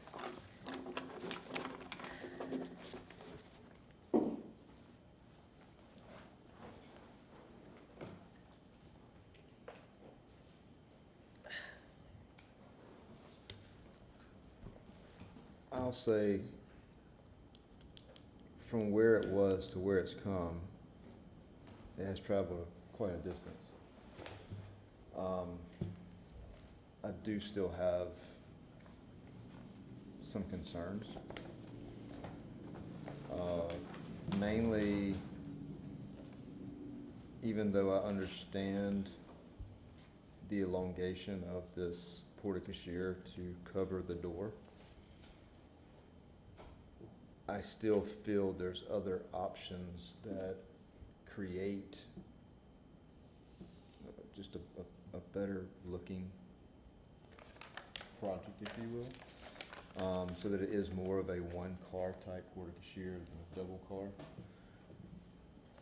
If I remember correctly, it's now roughly, 45, 46 feet long. So it did increase quite a bit from the previous design, especially now that it's tying into the front porch so that you've got access to the front door without having to get out into the elements. The pavers underneath, even though I know we'll never see them, they've always seemed odd to me. A solid pour there just seems to make more sense, but again, that's for further discussion. The windows, because they're vinyl is the only reason I bring up brand. When it comes to SDL windows, as we all know, there's varying types, especially in the vinyl realm, and some are really good SDLs and some are not. And so, you know, I'm not necessarily against the vinyl window itself, but there are certain ones that I would probably not like to see in the district.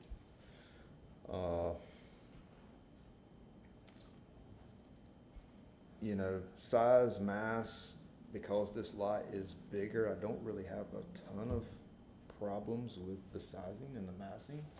Now that there's been a lot changed with the roof plan and compared to what it was before. The 3-car garage, now that it's been turned, it looks, to me, I mean, could it have been smaller? We don't know. Now that it's turned, we don't see the size of it unless you're in the yard with it. But, you know, maybe that's up for some more discussion as well. But, you know, those were the kind of things that jumped out at me, mainly probably with the porte-cochere being the biggest one. I agree with everything you said. Any other comments that we should consider? Again, not being at the last meeting, it seems to me, I'm gathering that there has been some misinterpretation of some of the comments, or at least a good faith effort at hitting the comments. Again, garage, it'd be great if it was a little bit smaller, but it doesn't bother me this size. The porte-cochere, it sounds to me like the applicant is open to moving the stairs to the front porch. And if they do that, then they can reduce the width of the porte-cochere by, it appears to be 3 feet, 4 feet, which will go a long way. And then they can actually reduce it back to what, I wasn't privy to the original set of plans, but it seems like that would go a long way. I think the plans do have a lot of inconsistencies between sheet to sheet, And I think that needs to be cleaned up to get some comfort, but generally speaking, if they could address that. I also, the clarification from Commissioner Myers about the welcome wall, I think that would be a much nicer addition than the curved steps, and it sounded like the applicant was open to that, but was under the impression that we couldn't do that. But other than that, I think, you know, you do some of these massages, and I think it's a nice project. Commissioner Sutton, any comments? I also feel a bit of a disadvantage with this presentation tonight because I was not here when it was initially presented, so I don't have a full history on the whole matter. And the presentation tonight was basically an apology correction to that previous meeting, which left a lot of holes for me to try to understand what we're looking at. So looking at this for the first time, I have to commiserate with staff because they're looking at this for the first time as well too, because they were dealing with an entirely different package of documents to work from, to lend a hand on, to make some commentary before it comes before the board. And owing to the nature of consistency and coordination and some of the detailing that's involved with this, some of the materiality matters of the coordination between one part of the building to the next, to the accessory structure versus the materials presented at hand. I'm actually wondering if this really needs to come back before the board in a more complete fashion, in a more complete presentation.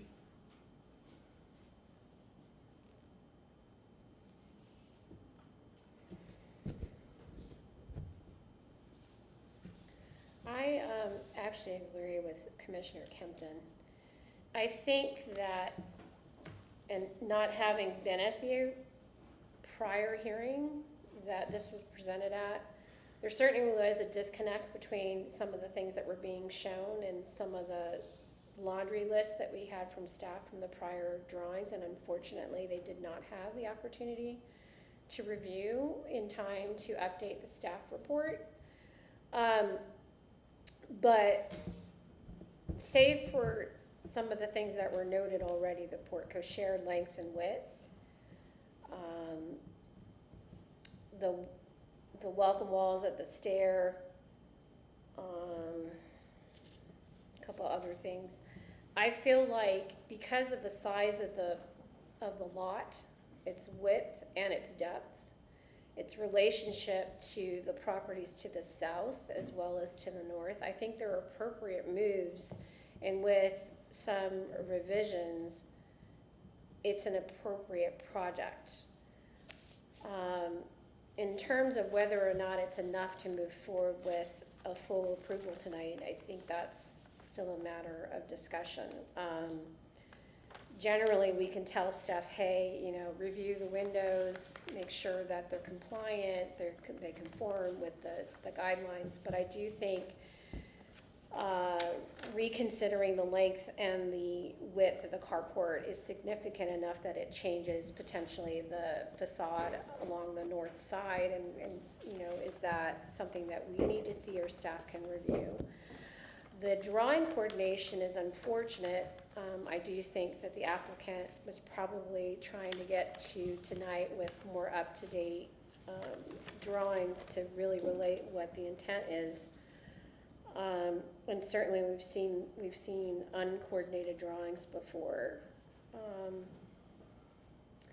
I think we've made several comments about the reduction in scale in some elements, particularly on the accessory dwelling unit. You know, in terms of the column detailing and potential sizes there. I don't know. I think the carport's a big enough deal that we may need to see it again. And I think the details we saw, there is some work that needs to be done in terms of comfort, especially with the window sills and the window heads, just to really understand what's going on there. And then,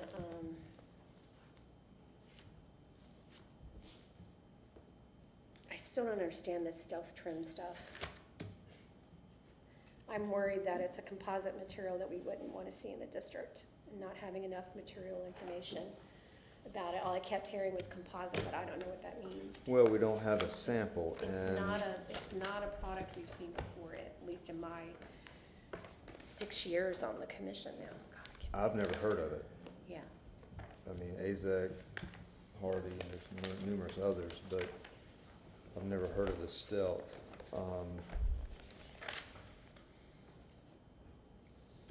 And if it's anything like it's drawn, it looks like a precast or a smaller version of a precast masonry seal, which, And this project is a wood look for sure, project, so that would be very foreign. Any other comments, points for discussion?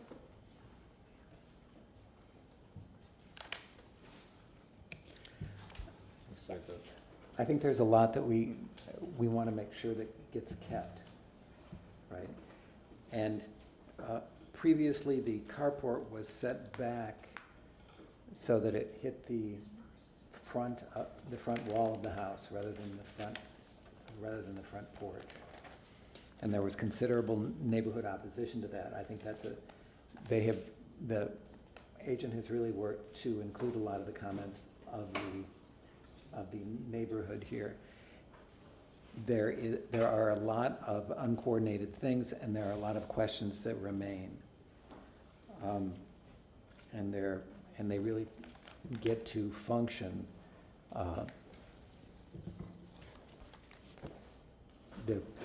Yes, we want the carport, the porte cochere. It needs to line up with the front. It's a much better solution for the district. Oh, I agree. However, and then it gets to the point, well, how are we getting the groceries in? And if we're, and that's not us. So, but it really needs to, so it needs to go back and it needs to be thought about. So I'm suggesting that I think that we need to see it again. Are you suggesting that it's better that it extends to protect the door for groceries? what happened here is we've extended it forward 8 feet, roughly, if I remember, or To the 9 feet. And then we've also extended it to the rear another 8 to 10, maybe even 12 feet, without having that other drawing here to compare to. It's hard to say. But we've got a difference in length because of the extension on the front and the rear now of somewhere between 15 and 20 feet. So they did take the comments and they did move it forward, which by all means is a much better looking plan than what we had before. Unfortunately, because of the placement of that door into the kitchen, when they tried to grab that as well, it extended this porte-cochere to a length that we're not usually seeing. I don't know that I've ever seen a porte-cochere this So way. I do want to talk about the historic, 1, 2, 3. And I'm surprised Commissioner Sutton didn't bring this up. Historically, porte cocheres accommodate one vehicle and one vehicle only. And we're talking about conformance within a district. And our historic districts, and every single one of them, I doubt, and I don't have that in front of me, but I doubt that you can find an example that shows me that 2 cars fit under a porte cochere. I get the fact of being covered for groceries. I live in a historic home that does not have a connected garage. I have to walk 25 feet to get to a door in the rain, and I get it. I wish I had covered access, but I don't. But historically, that is not, and I understand we live differently, but they had rain too. I think when we're talking about historic precedent, we have to be honest about certain conditions, and a carport is not historically intended for more than one vehicle. Granted, we have bigger cars, but I can't buy it needing to cover 2 cars. Other than that, I do think it's based on the examples shown tonight, that there is enough historic precedent within the district that the alignment with the front porch is appropriate. Absolutely. But the length and the width is not. And I agree with that. So what would happen is basically this porte cochere would shorten to that one car length, which obviously would expose that door unless they rearrange their floor plan, but I don't know. Or they cover the door. I don't know They that give the they door could put a little awning. hat. They could. Right. But again, with access now to the front door, if that is the concern, you've Right. alleviated that. Right. If that is the singular concern. There are definitely opportunities here. Yeah, they could very easily have the set of stairs to the side of the front porch for entrance and Right. inclement weather, and they could still have the stair, the door, and the kitchen where they're more or less showing it now for a fair weather entrance. And another point that was made, because we keep talking about the depth of it, but it's also the width of it.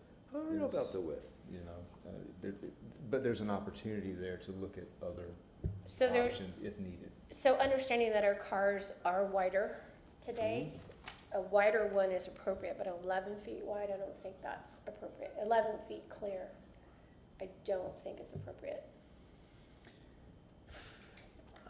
I also am not too concerned about the width, more about the east-west dimension instead of the Yeah. north-south dimension. Just because it does, at least, you know, in the 3D rendering that we have on 8.1, it doesn't look completely out of scale. Nor am I saying that it is when I made that comment. What I'm saying is it gives other options if, once they shorten it up, it changes something in this elevation. Yeah. It'll help drop that point where it hits the main structure wall, because right now it's higher than the front porch. And there's gonna be some significant flashing issues, but that's my professional opinion. Not for sure. All right, any other comments that we should, or points that we should discuss? Otherwise, can we entertain a motion at this time?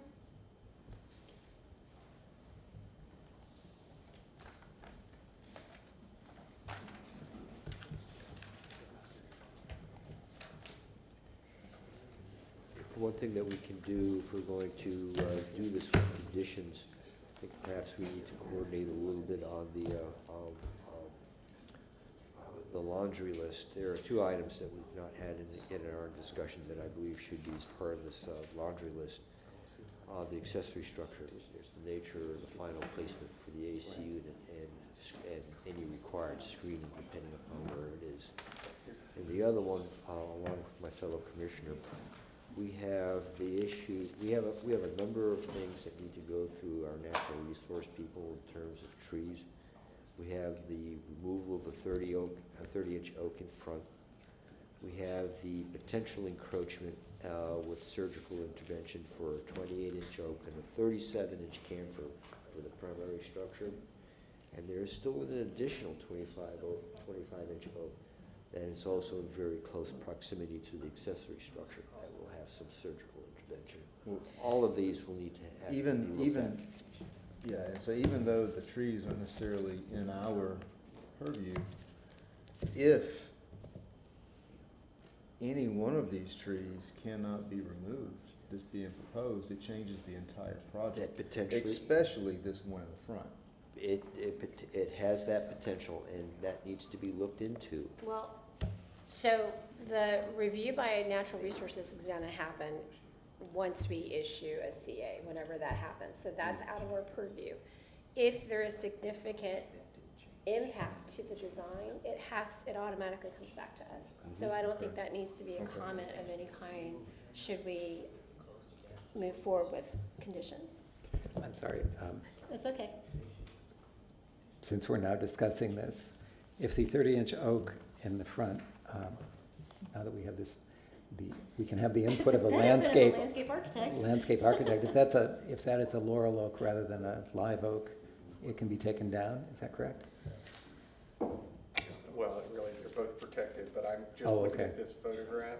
It looks like half the canopy is already gone, so my first reaction is, I don't think that's going to be an issue. Okay. Yeah, I don't think that would be detrimental to upset the apple cart. I guess my question on the whole thing is, I'm all for, adding a list of comments, but at what point does that list of comments Right. get so long Mhm. that we do it as opposed to saying, correct this, get everything situated? Well, what concerns me about the comments is, again, some of the changes to the Port of Cashier could make some pretty dramatic changes to the elevation. Like you said, if you were to make that narrower, it's going to change how it ties into the roof lines. It may or may not matter visually, but we don't know till we see it. Right. And is that something that we would normally put off on Right. staff, or is that something we would typically need to see? Right, and that's what we struggle with every time we come to this juncture is, is it a feature, are there components of a primary feature that require significant attention that we can't push that forward to staff and we need to see it again? That's the question I always ask. I'm fine with the windows, the massaging of the column and or column bases, whether it be the primary or the secondary structure, the welcome walls, that type of stuff. I think it's fair to let staff take a look at. They're more than capable. But when it comes to the actual design, that seems to kind of come under our jurisdiction. It's a big component. It impacts the massing and the scale. I would tell you, I'm not comfortable. There's enough deficiencies. Yeah. Dennis, what would be the date we'd have to push them to if we did a continuance?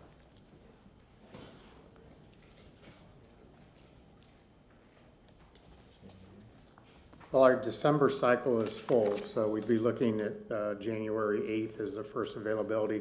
I think our January 8th day is probably getting full, so we may have to adjust that to the 10th, but January cycle.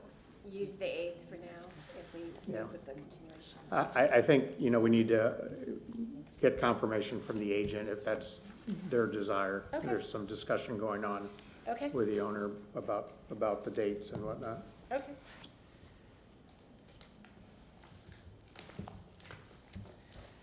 So would anyone like to entertain a motion at this time? I think that we have to wait. We'll have to. Well, We can confer with them when we put a motion for it. okay.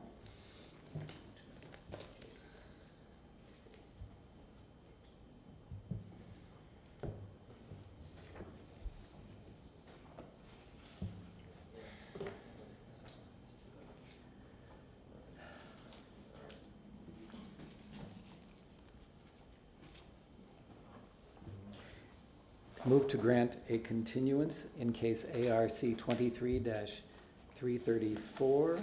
for the property located at 2813 North Central Avenue to the January 8th, 2024 public hearing at 5:30 PM. And a second? I'll second. Mr. McCants, if you could please come to the. Yes. Are you okay with that date for continuance?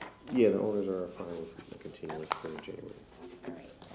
So we'll go ahead and vote. Those in favor of the continuance, please state aye and raise your hand. Aye. Motion carries.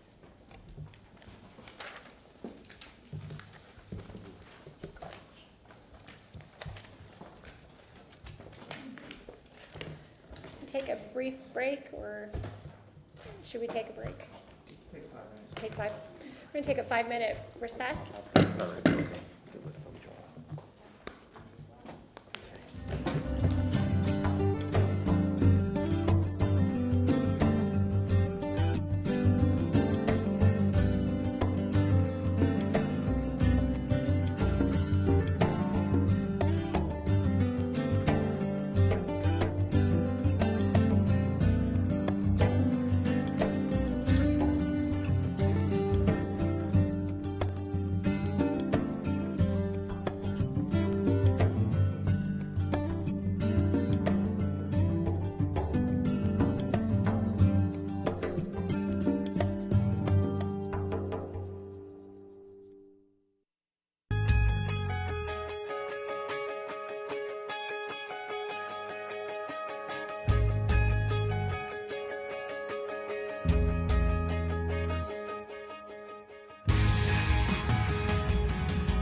good evening. Um, Quite the contest prior to this, so, yes. We're going to go ahead and open the case, and Elaine will do those honors for us. Thank you, Chair. The next case on this evening's agenda is case number ARC 23-374 for the property located at 210 East Palm Avenue in the Tampa Heights Historic District. This request is before you tonight for a preliminary review for a certificate of appropriateness for new construction for a single-family residence with site improvements. As a preliminary review, you are allowed to approve certain elements of the project and to place conditions on other items that may be brought back at a future public hearing. So with that, I will move into the photo presentation. Here's the district map of the Tampa Heights Historic District. The property in question for this evening's hearing is shown in green on the south half of the district there. This is the 1920s Sanborn map showing the subject site in green along Palm Avenue. It's in between Florida Avenue to the west and Morgan Street to the east. And again, this is the subject site in green on the present-day aerial map on Palm Avenue. And you can see the district outline there shown in blue. This is the subject site. There is an existing accessory structure on this site. This was built, I believe, in 2005 or was approved in 2005 with the intention that a primary structure would be built on the site at some point in the future. So this is the existing structure on the site, set back on the property. This is its west side, west and south elevations here. This is the east and north elevations.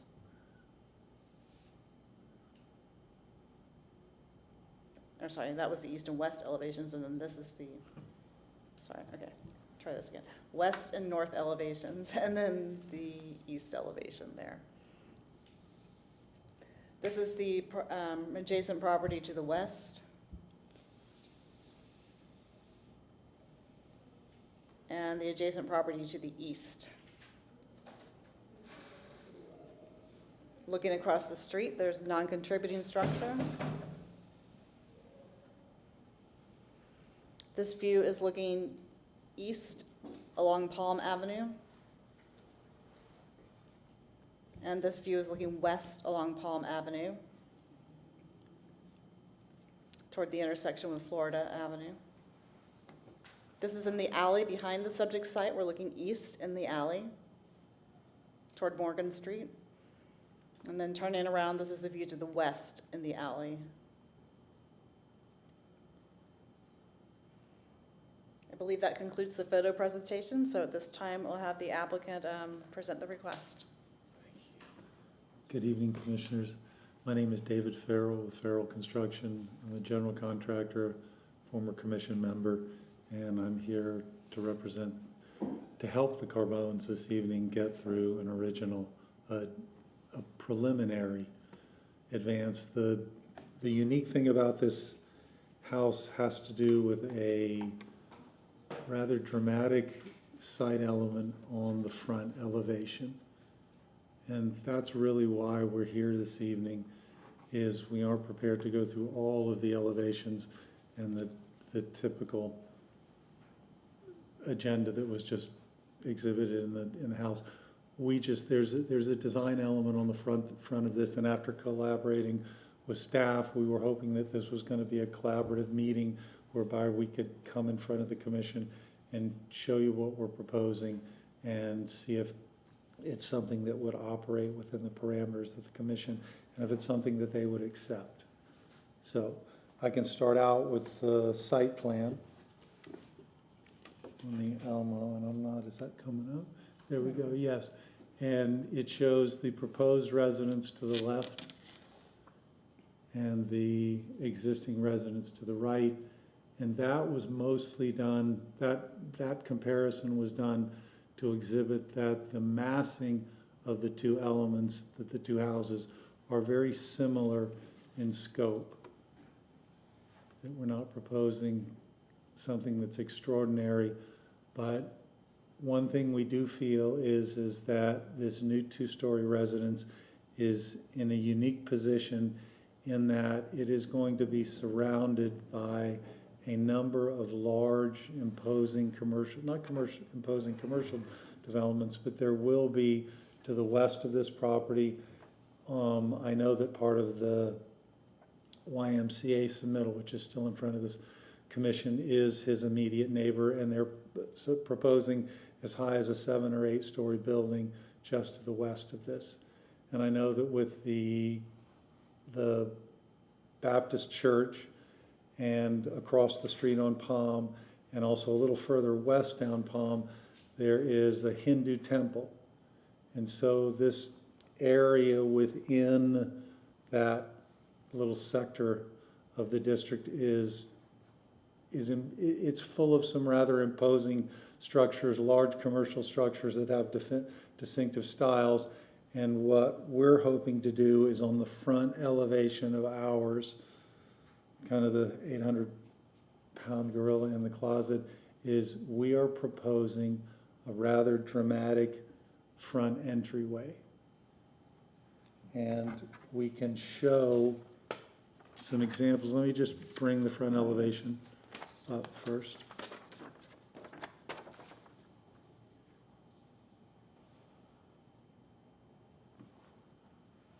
I want that to just... And what we're trying to capture in that, it is the home on 3 elevations. Excuse me, there you go. The home on 3 elevations is a traditional clapboard house with frieze board, open rafter tails, something that I think is completely within the normal parameters of that district. However, this is, let me just take one step back. The plan for the house is the Carbones live at 212. The large southern, with the large columns directly to the east of this, that's on the site plan. They live in that. That's their permanent residence.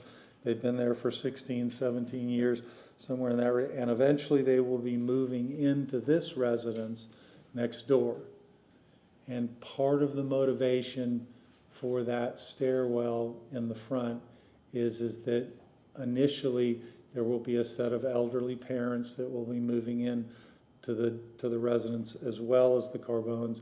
And also eventually after that, the Carbones have a special needs child which will be with them in perpetuity. And so this is an opportunity to give several different entrances to the property so that to create still a private environment that still allows for flexibility on the inside. And so this is, we can show you several examples of a staircase like this not necessarily close to the district, but Anthony, if you want to go ahead and start putting some of those examples up on the house. Some of the front details that we did try and mimic a lot of the conventional details that are, Anthony, if you can decide, that is the new Tampa Heights Elementary School. That's the new Tampa Heights? On Columbus and Morgan. Correct. That's the front of the school. Correct. This is the free library, the immediate neighborhood.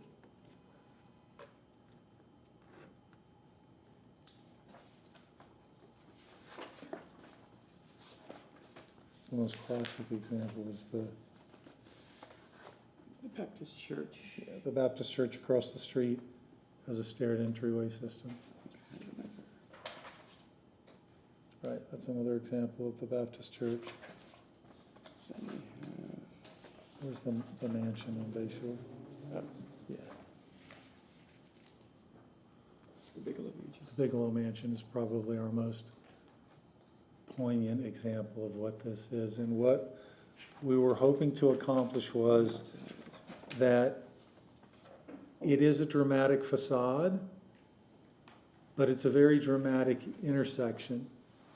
And we're hoping that what this is representative of from a massing scale is that because you have a large, very intense commercial building that's going to be to the west, that this could provide itself as a transitory structure which allows, very often as they do in zoning configurations, when they go from high commercial to low intensity residential, there is often a component in there that acts as a transitory property. And we're hoping that we can capture some of that momentum with this, that it would be that type of decision. And again, we just thought that this was, rather than gear up for the entire presentation, we wanted to come to y'all and just let you know this is what our thoughts. We've tried to make the steps as diminutive as possible on the steps with still keeping the facade there, and also try and incorporate, for instance, the Longley, put that elevation back up, the front elevation. Yeah, just that one, yeah. The lengthening of the doors in the front, the stepped brick porch, the mimicking of the front porch. We know that the front porch element is a considerably common feature in all of the houses within the district. And so what we've done is try and mimic as much of that as we can and introduce this feature into the front facade. And my trick is also to make it so that that front facade sticks not out into any, we don't want any variances associated with this process whatsoever. It all has to fit within normal setback line configurations. And so we're just here to hopefully get some input and some guidance from you on what we welcome all of it actually, is just to see what your initial reaction to this is. This is the side and rear elevations I don't think are going to be any, you know, we're certainly cognizant of all the comments that were in the previous hearing, and we can certainly discuss fenestration, window placement, all of those things, column details, the whole 9 yards. It's just that we thought that we really needed to address the front entryway first.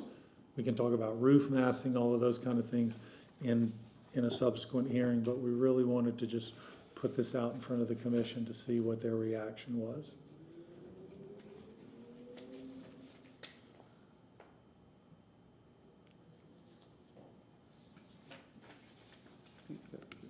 Is that the end of your presentation? It kind of is, yes, ma'am, because Okay, all right. it was such a, you know, like I said, it was such a big gorilla in the closet when we sat down with staff that the consensus was just, let's come in front of the commission, see if there can be a collaborative discussion about if there's a possibility of getting this thing done or not. Okay. Yes, ma'am. So Dennis, this being a brand new thing, I've never had a preliminary in front of the commission in my time, so I would assume the process is still the same.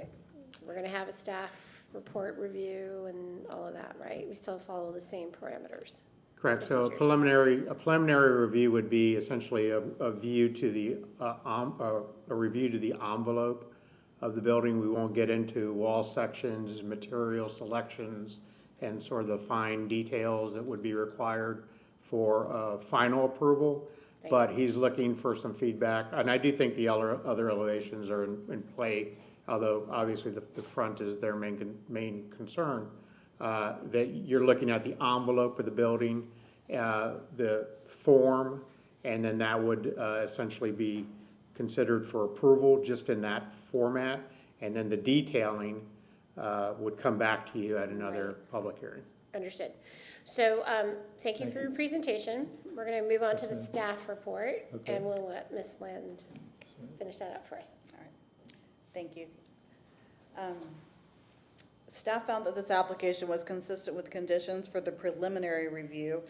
I would need to note that there are some comments pending from our Historic Preservation Development Review and Compliance Committee meeting that may be outstanding and may affect the site plan, particularly the front yard setback. So that is something that may or may not change between now and when they come back for their final approval. With that, I would, of course, caution you with approving the site plan in its entirety, but to focus on things that Dennis mentioned, such as the building envelope, the building scale and massing, building height and orientation and site coverage. So with that, I'm available if you have questions. Thank you. Thank you, Elaine. So there's no one in the audience. We're going to assume there's no public comment. So we're going to move on to questions. I do have a question. Yes, ma'am. Do you have a site plan? Yes, ma'am, of course. Oh, that's right, you showed that before. Could you zoom in just a little bit, please? Sure. They're going away. It's going away. And stop, come back out a little bit more. We want to get the boundaries, okay. So, Mr. Carbone, you said that you live, it was stated that you live in the residence to the east of the property, correct? 212, yes.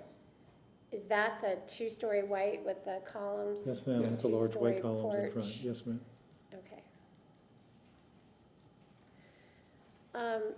Did you happen to do a study that shows the new elevation with the street context? I mean, I know it's, We I know it's absolutely, yes, empty, ma'am, we absolutely can do that. but you haven't done it? No, ma'am. Okay.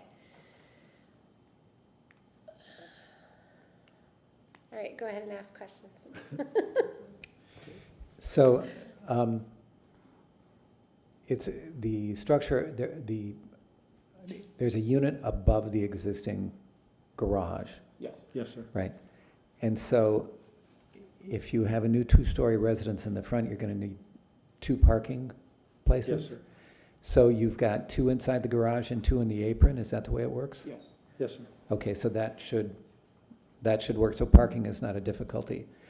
And the lot to the west is part of the YMCA development, or The church owns it. the church owns it, so that could get anything? Well, And then it's across, parking for the church, to be specific. Yes, okay. sir, at this point, yes, sir. So the Baptist church, which I don't think is in use and or operation, owns that. There's I would say 20, 30 feet Mhm. between my property line and the retention pond. Retention pond. There's like a retention pond there. Can you put up I guess the best thing we've got is the Sanborn, the current map that had on the same sheet as the Sanborn? It's just a small sliver that the church owns, that they reserve for parking. But I don't think the church is, like I said, in operation. So it's not working yet. It's not working now. So there's this 30-foot slice of land across the street from this big church. Wait, where's? Okay, so the church is at the corner of Florida and Palm, Yes, sir. and behind it is the senior citizens, Uh, the big tower. Yes, sir. Yes, sir. Okay, and then there's an alley, and then fronting on Florida is where that piece of property, which is currently appears to be treed, that's in the YMCA That's the area? YMCA parking lot, yes, sir. Okay, and I guess the large building between Morgan and Jefferson is the temple? Large The Hindu building temple? between- That one where you Yes, have, sir, the temple right that there. is, Yes, sir. yes, sir, that's the Hindu you're hitting on temple. the temple. okay. The other large structure that's across from the temple is a one-story assisted living. Yes, Yes, ma'am. yes. And ACLF, it's got 6-foot walls around it. It occupies like a block long. right? Yes. Okay. Okay, This is part of my neighborhood, so. Okay. and, Yes, ma'am. and is your house, Mr. Carbone, a contributing structure or a new construction? Absolutely, the existing residence is a contributing structure. So it's a historic structure? Yes, sir. My house, yes, sir. It Okay. was built in 1897. Yes, sir, that's it. Yeah. All right, that gives me the background that I need to try and figure this out. Okay. Thank you. All right, thank you, Mr. Martin. Somebody's gotta ask this question, right? So, I guess my question would be, remind me of what the thought process is behind this grand entryway to a structure that, you know, is obviously quite a bit smaller than the examples you showed us. Yes, sir. By all means. Yes, sir. You know, just, again, just, if you could just kind of talk through. As an historical reference, what we were trying to base that off of was it is of a southern vernacular that is typically found in Gulf coastal communities. It's not unheard of here.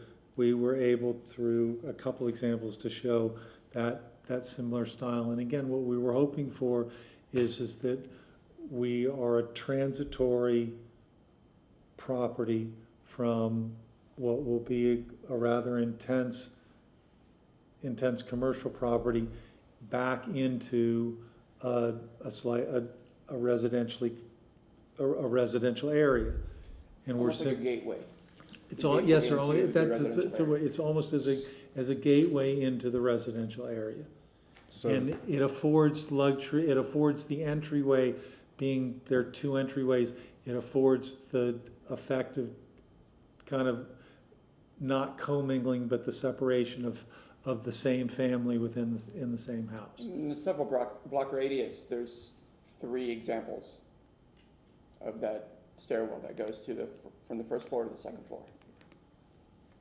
the main difference would be Yeah. that they're on much larger commercial. Yes, sir, that they're, structures. yes, sir, So- absolutely. so No, you're But it's not- absolutely it's not- correct. This I've heard of it. particular structure, you hit the nail on the head. I mean, it looks like a coastal property. Yeah, it's a New Orleans, And so I guess kind my line of yes, sir. questioning actually would be, even though we don't want to see the massing get huge, because it is Tampa Heights, we don't want to see it go too tall, yes, sir.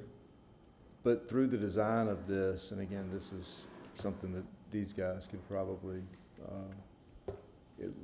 get a little deeper into, if you would, with the design, but it just seems like that the residence itself is to me anyhow, is being kind of eaten up by the staircase.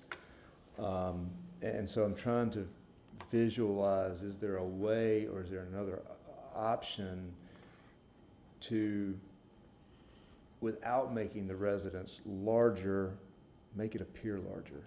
Yes, sir. Almost I think too. fool the eye, if you will. Well, and what we did at one point, I know that, we talked about roof massing Yeah. at one point, and that was that was scaled back some degree because we thought the house was larger, but we certainly can give that effect by giving it a higher roof pitch and a more exaggerated size to increase the perception of the size of the front of the building. Yes, sir, we can do that. This is one of the ones that I find less invasive. This is at the, It's a full metal stairwell right, as opposed, which would allow, if it were done with stringers and metal, and that, in that regard, it would certainly allow us a lot more transparency as opposed to the bulk of filling in walls, building, knee walls. tons of dirt and Heft. stem walls that go all the way up to that height to carry that and then clad it in brick. There are certainly ways that we can diminuate that stairwell, yes, sir. Well, I believe that if we were to take a trip to Savannah or Charleston, we'd probably find exactly what you're trying to create here. Yeah, absolutely. But again, what I'm just, if you put that elevation back up of Oh, yes. what you're proposing, Front elevation is size of that, and maybe it's the curvature. I mean, again, I'm not an architect. so- No, absolutely. I Again, mean, it's more of a, Yeah, that's it. the curvature could be, I think Like I said, the probably latest- shaded because of the way those railings are and things Right. like that. We could probably make that a lot less of a statement by implying a stairwell by up, applying something on a banister like stairwell. that and railing like that, so it wouldn't be so massive. Right. That's all I have, because I know y'all can run with that from here. Commissioner Kempton? So that was gonna be my first question is, it seems so bulky. Yes, And, sir. and I was asking, why did you pick that versus something more We transparent? can certainly, yes, sir, Yeah, we can certainly transparent, make it easy. transparent. No problem. Also, on the site plan, there's something that's sticking out from the residence on like the northeast side. What, is that another entrance? Site plan. Yeah, Oh, that right there, Yes. a greenhouse. greenhouse, a- excuse us, I have I'm so sorry, I forgot. I have an elevation of that. It's just Actually, gonna be can like a you, little 10-foot greenhouse on the side. can you put the elevation up that Yes, this would ma'am. be on? We can start with the front, we've seen the No, no, front, no. we're gonna The- start putting the, The one that has the greenhouse on it. I don't The think east. no, we got. the greenhouse is referenced on the, it would be On this that one, one it would be this elevation, one. okay. It would go right, Yes, ma'am, in the clear space that lack the windows on the northern end of the house. And this is a good elevation to talk about those entry stairs. Yes, I- sir. You know, I like the boldness of the stairs, but like when I saw this elevation, it was a That's little where it gets, jarring. yes, sir, Yeah, that's was a where it little gets jarring. bulky. Yeah. That's We really can- where it gets We bulky. can completely trim it down with the With the the rod and the railing. metal stringers and the metal stairwell, yes, sir. And then my final question has to do with the third floor. There's a comment here from staff. Three-story residences are not typical of the Tampa Heights. Consider alternatives to the cross gable roof such as dormers to minimize the appearance. And my first thought is, and this is my question, did you at all consider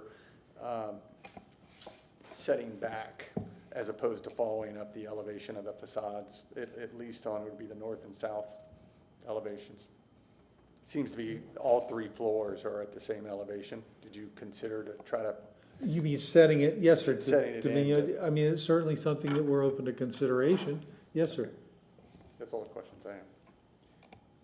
Commissioner Sutton? All of my major questions have been asked. Thank you very much. So, what's the top of floor of the second story?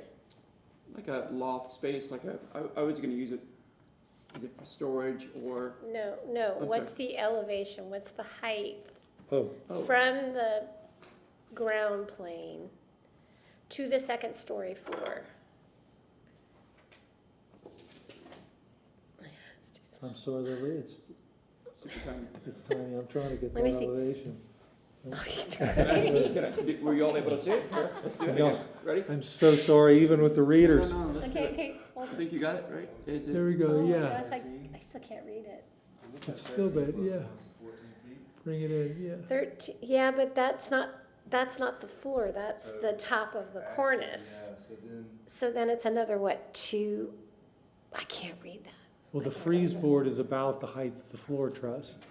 You know it's another foot, at least.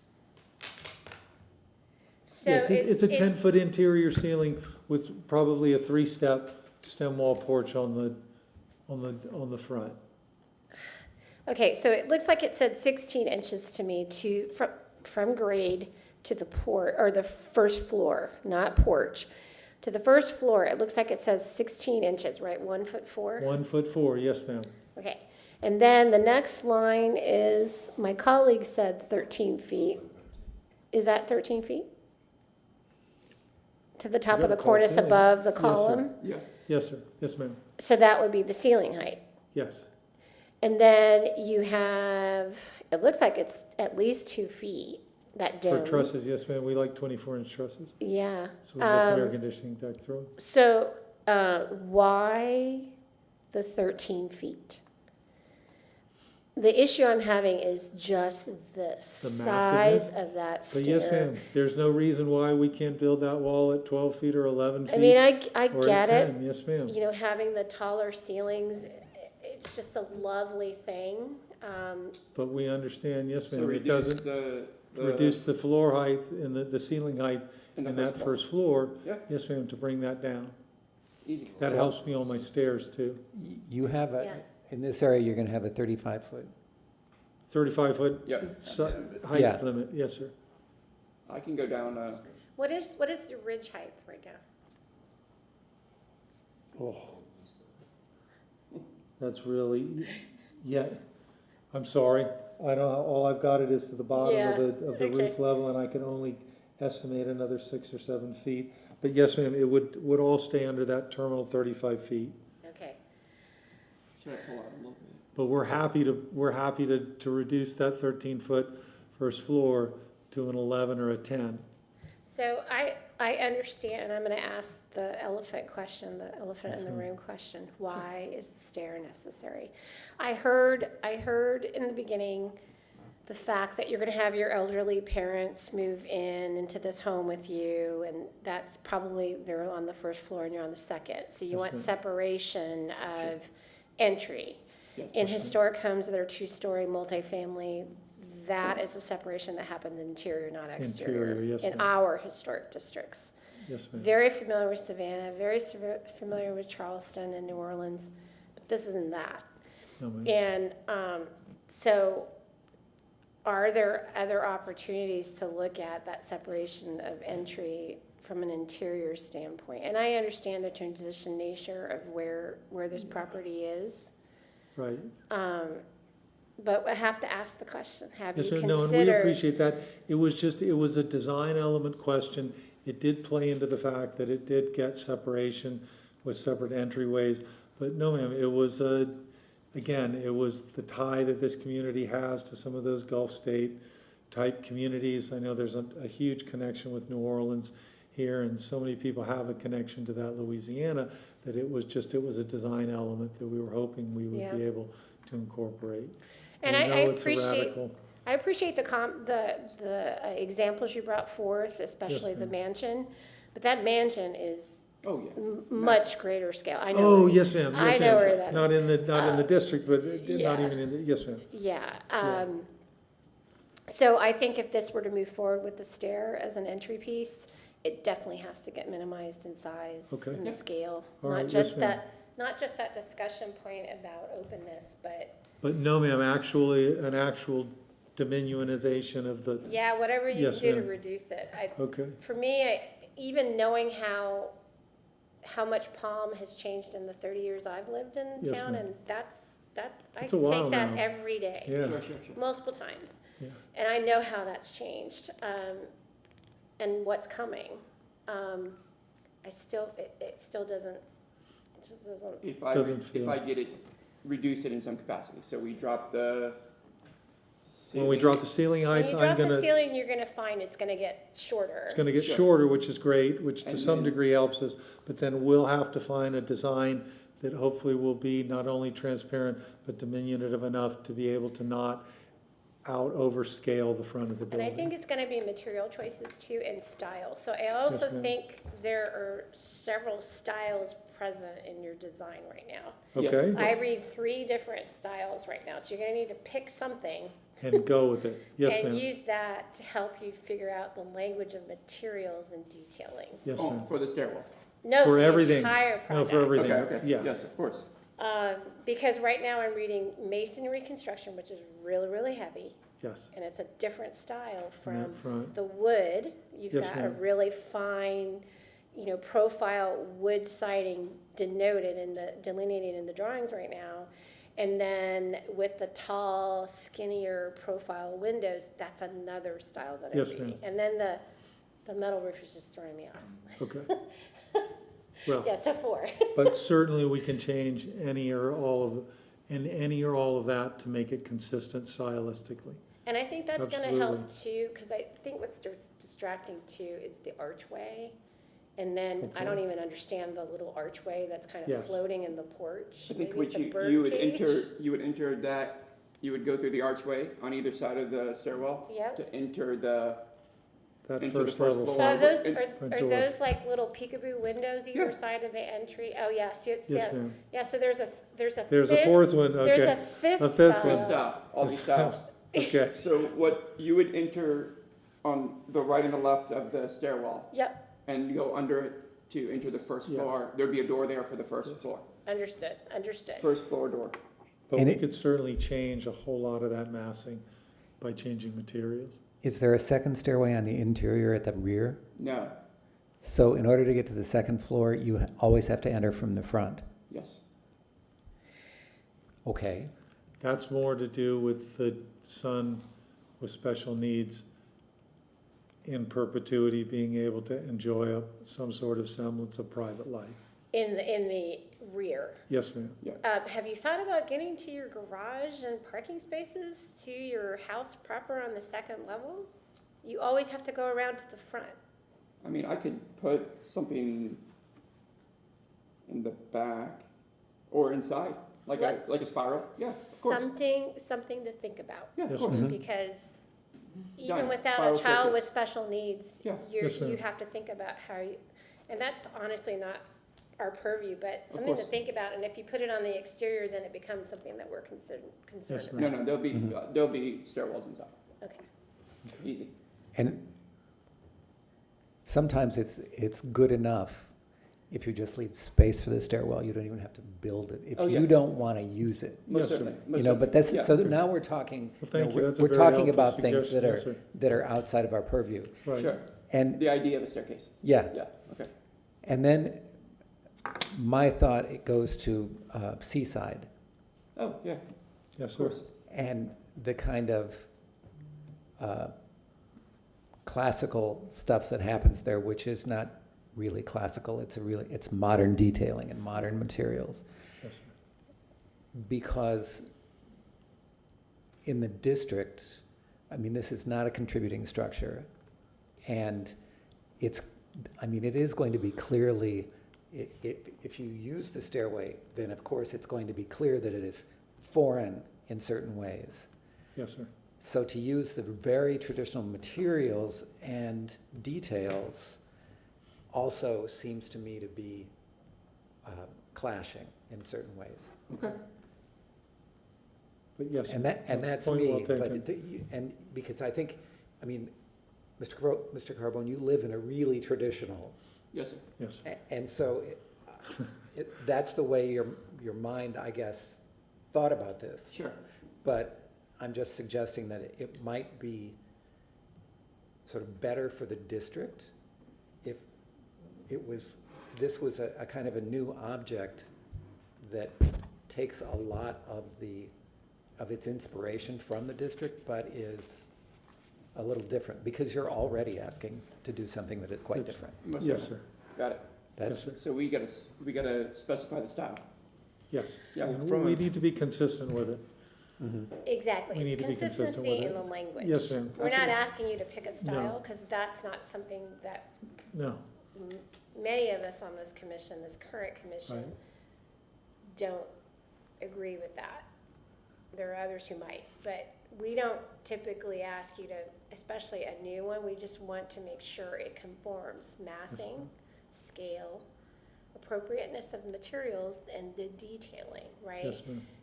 It's the craftsmanship that we're very concerned with.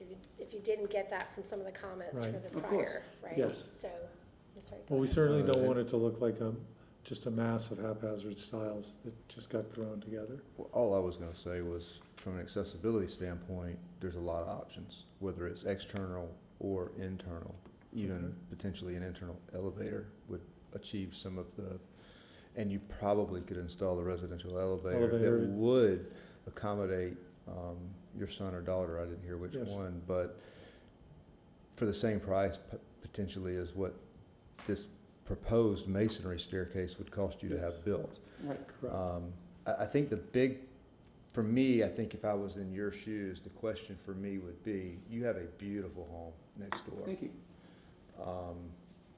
And so if you look at it through a set of glasses or eyes, that if this were someone coming in that's not you, building this structure, what would you want to see next door to you? Right. And I think if you look at it from that perspective, you'll answer probably most of your questions, because I can tell from where you're coming from that you are very proud of being in the district. Of course. Certainly very invested. So, yeah, there seems to be a lot of contentious materiality and issues here. So we need to work it, yes, But I think they could be massaged. to work, hopefully, yes. So I guess the question would be just to, could you just look at it from maybe a different set of Yes. eyes? Yeah, no, I fully anticipated us seeing you guys again. Okay. So, yes, ma'am. So Do we have any other questions for the applicant at But this yeah, time that it can would help? be a Okay. continuance. Yeah, I do that. As a continuance as to the preliminary. Instead of preliminary. Okay, what was the question? What's the- I just recommended, because there's so many Yep, loose ends on this, that it just be continued without us. without the sort of parameters of a preliminary. He's gonna end up in the same place, which is January 8th, either way. Are we going with 8? Well, I think 8th or we're- 10th. Based whatever on your works for you statement guys. earlier tonight. I think we're gonna be Monday. hit the 8th either way, but why don't we go ahead and say the 8th, just knowing that it might be the 10th? Which is, yeah. It's just so far out right now, it's hard Yeah, yeah, to. yeah. You can't wrap your We're head still around it. open in the application cycle, Yeah. so there's a lot going on with that month already. Sir, are you asking for a Yes, ma'am. continuance? Okay. Yes, ma'am, please. We will go ahead and close the public portion, and I will entertain a motion at this time.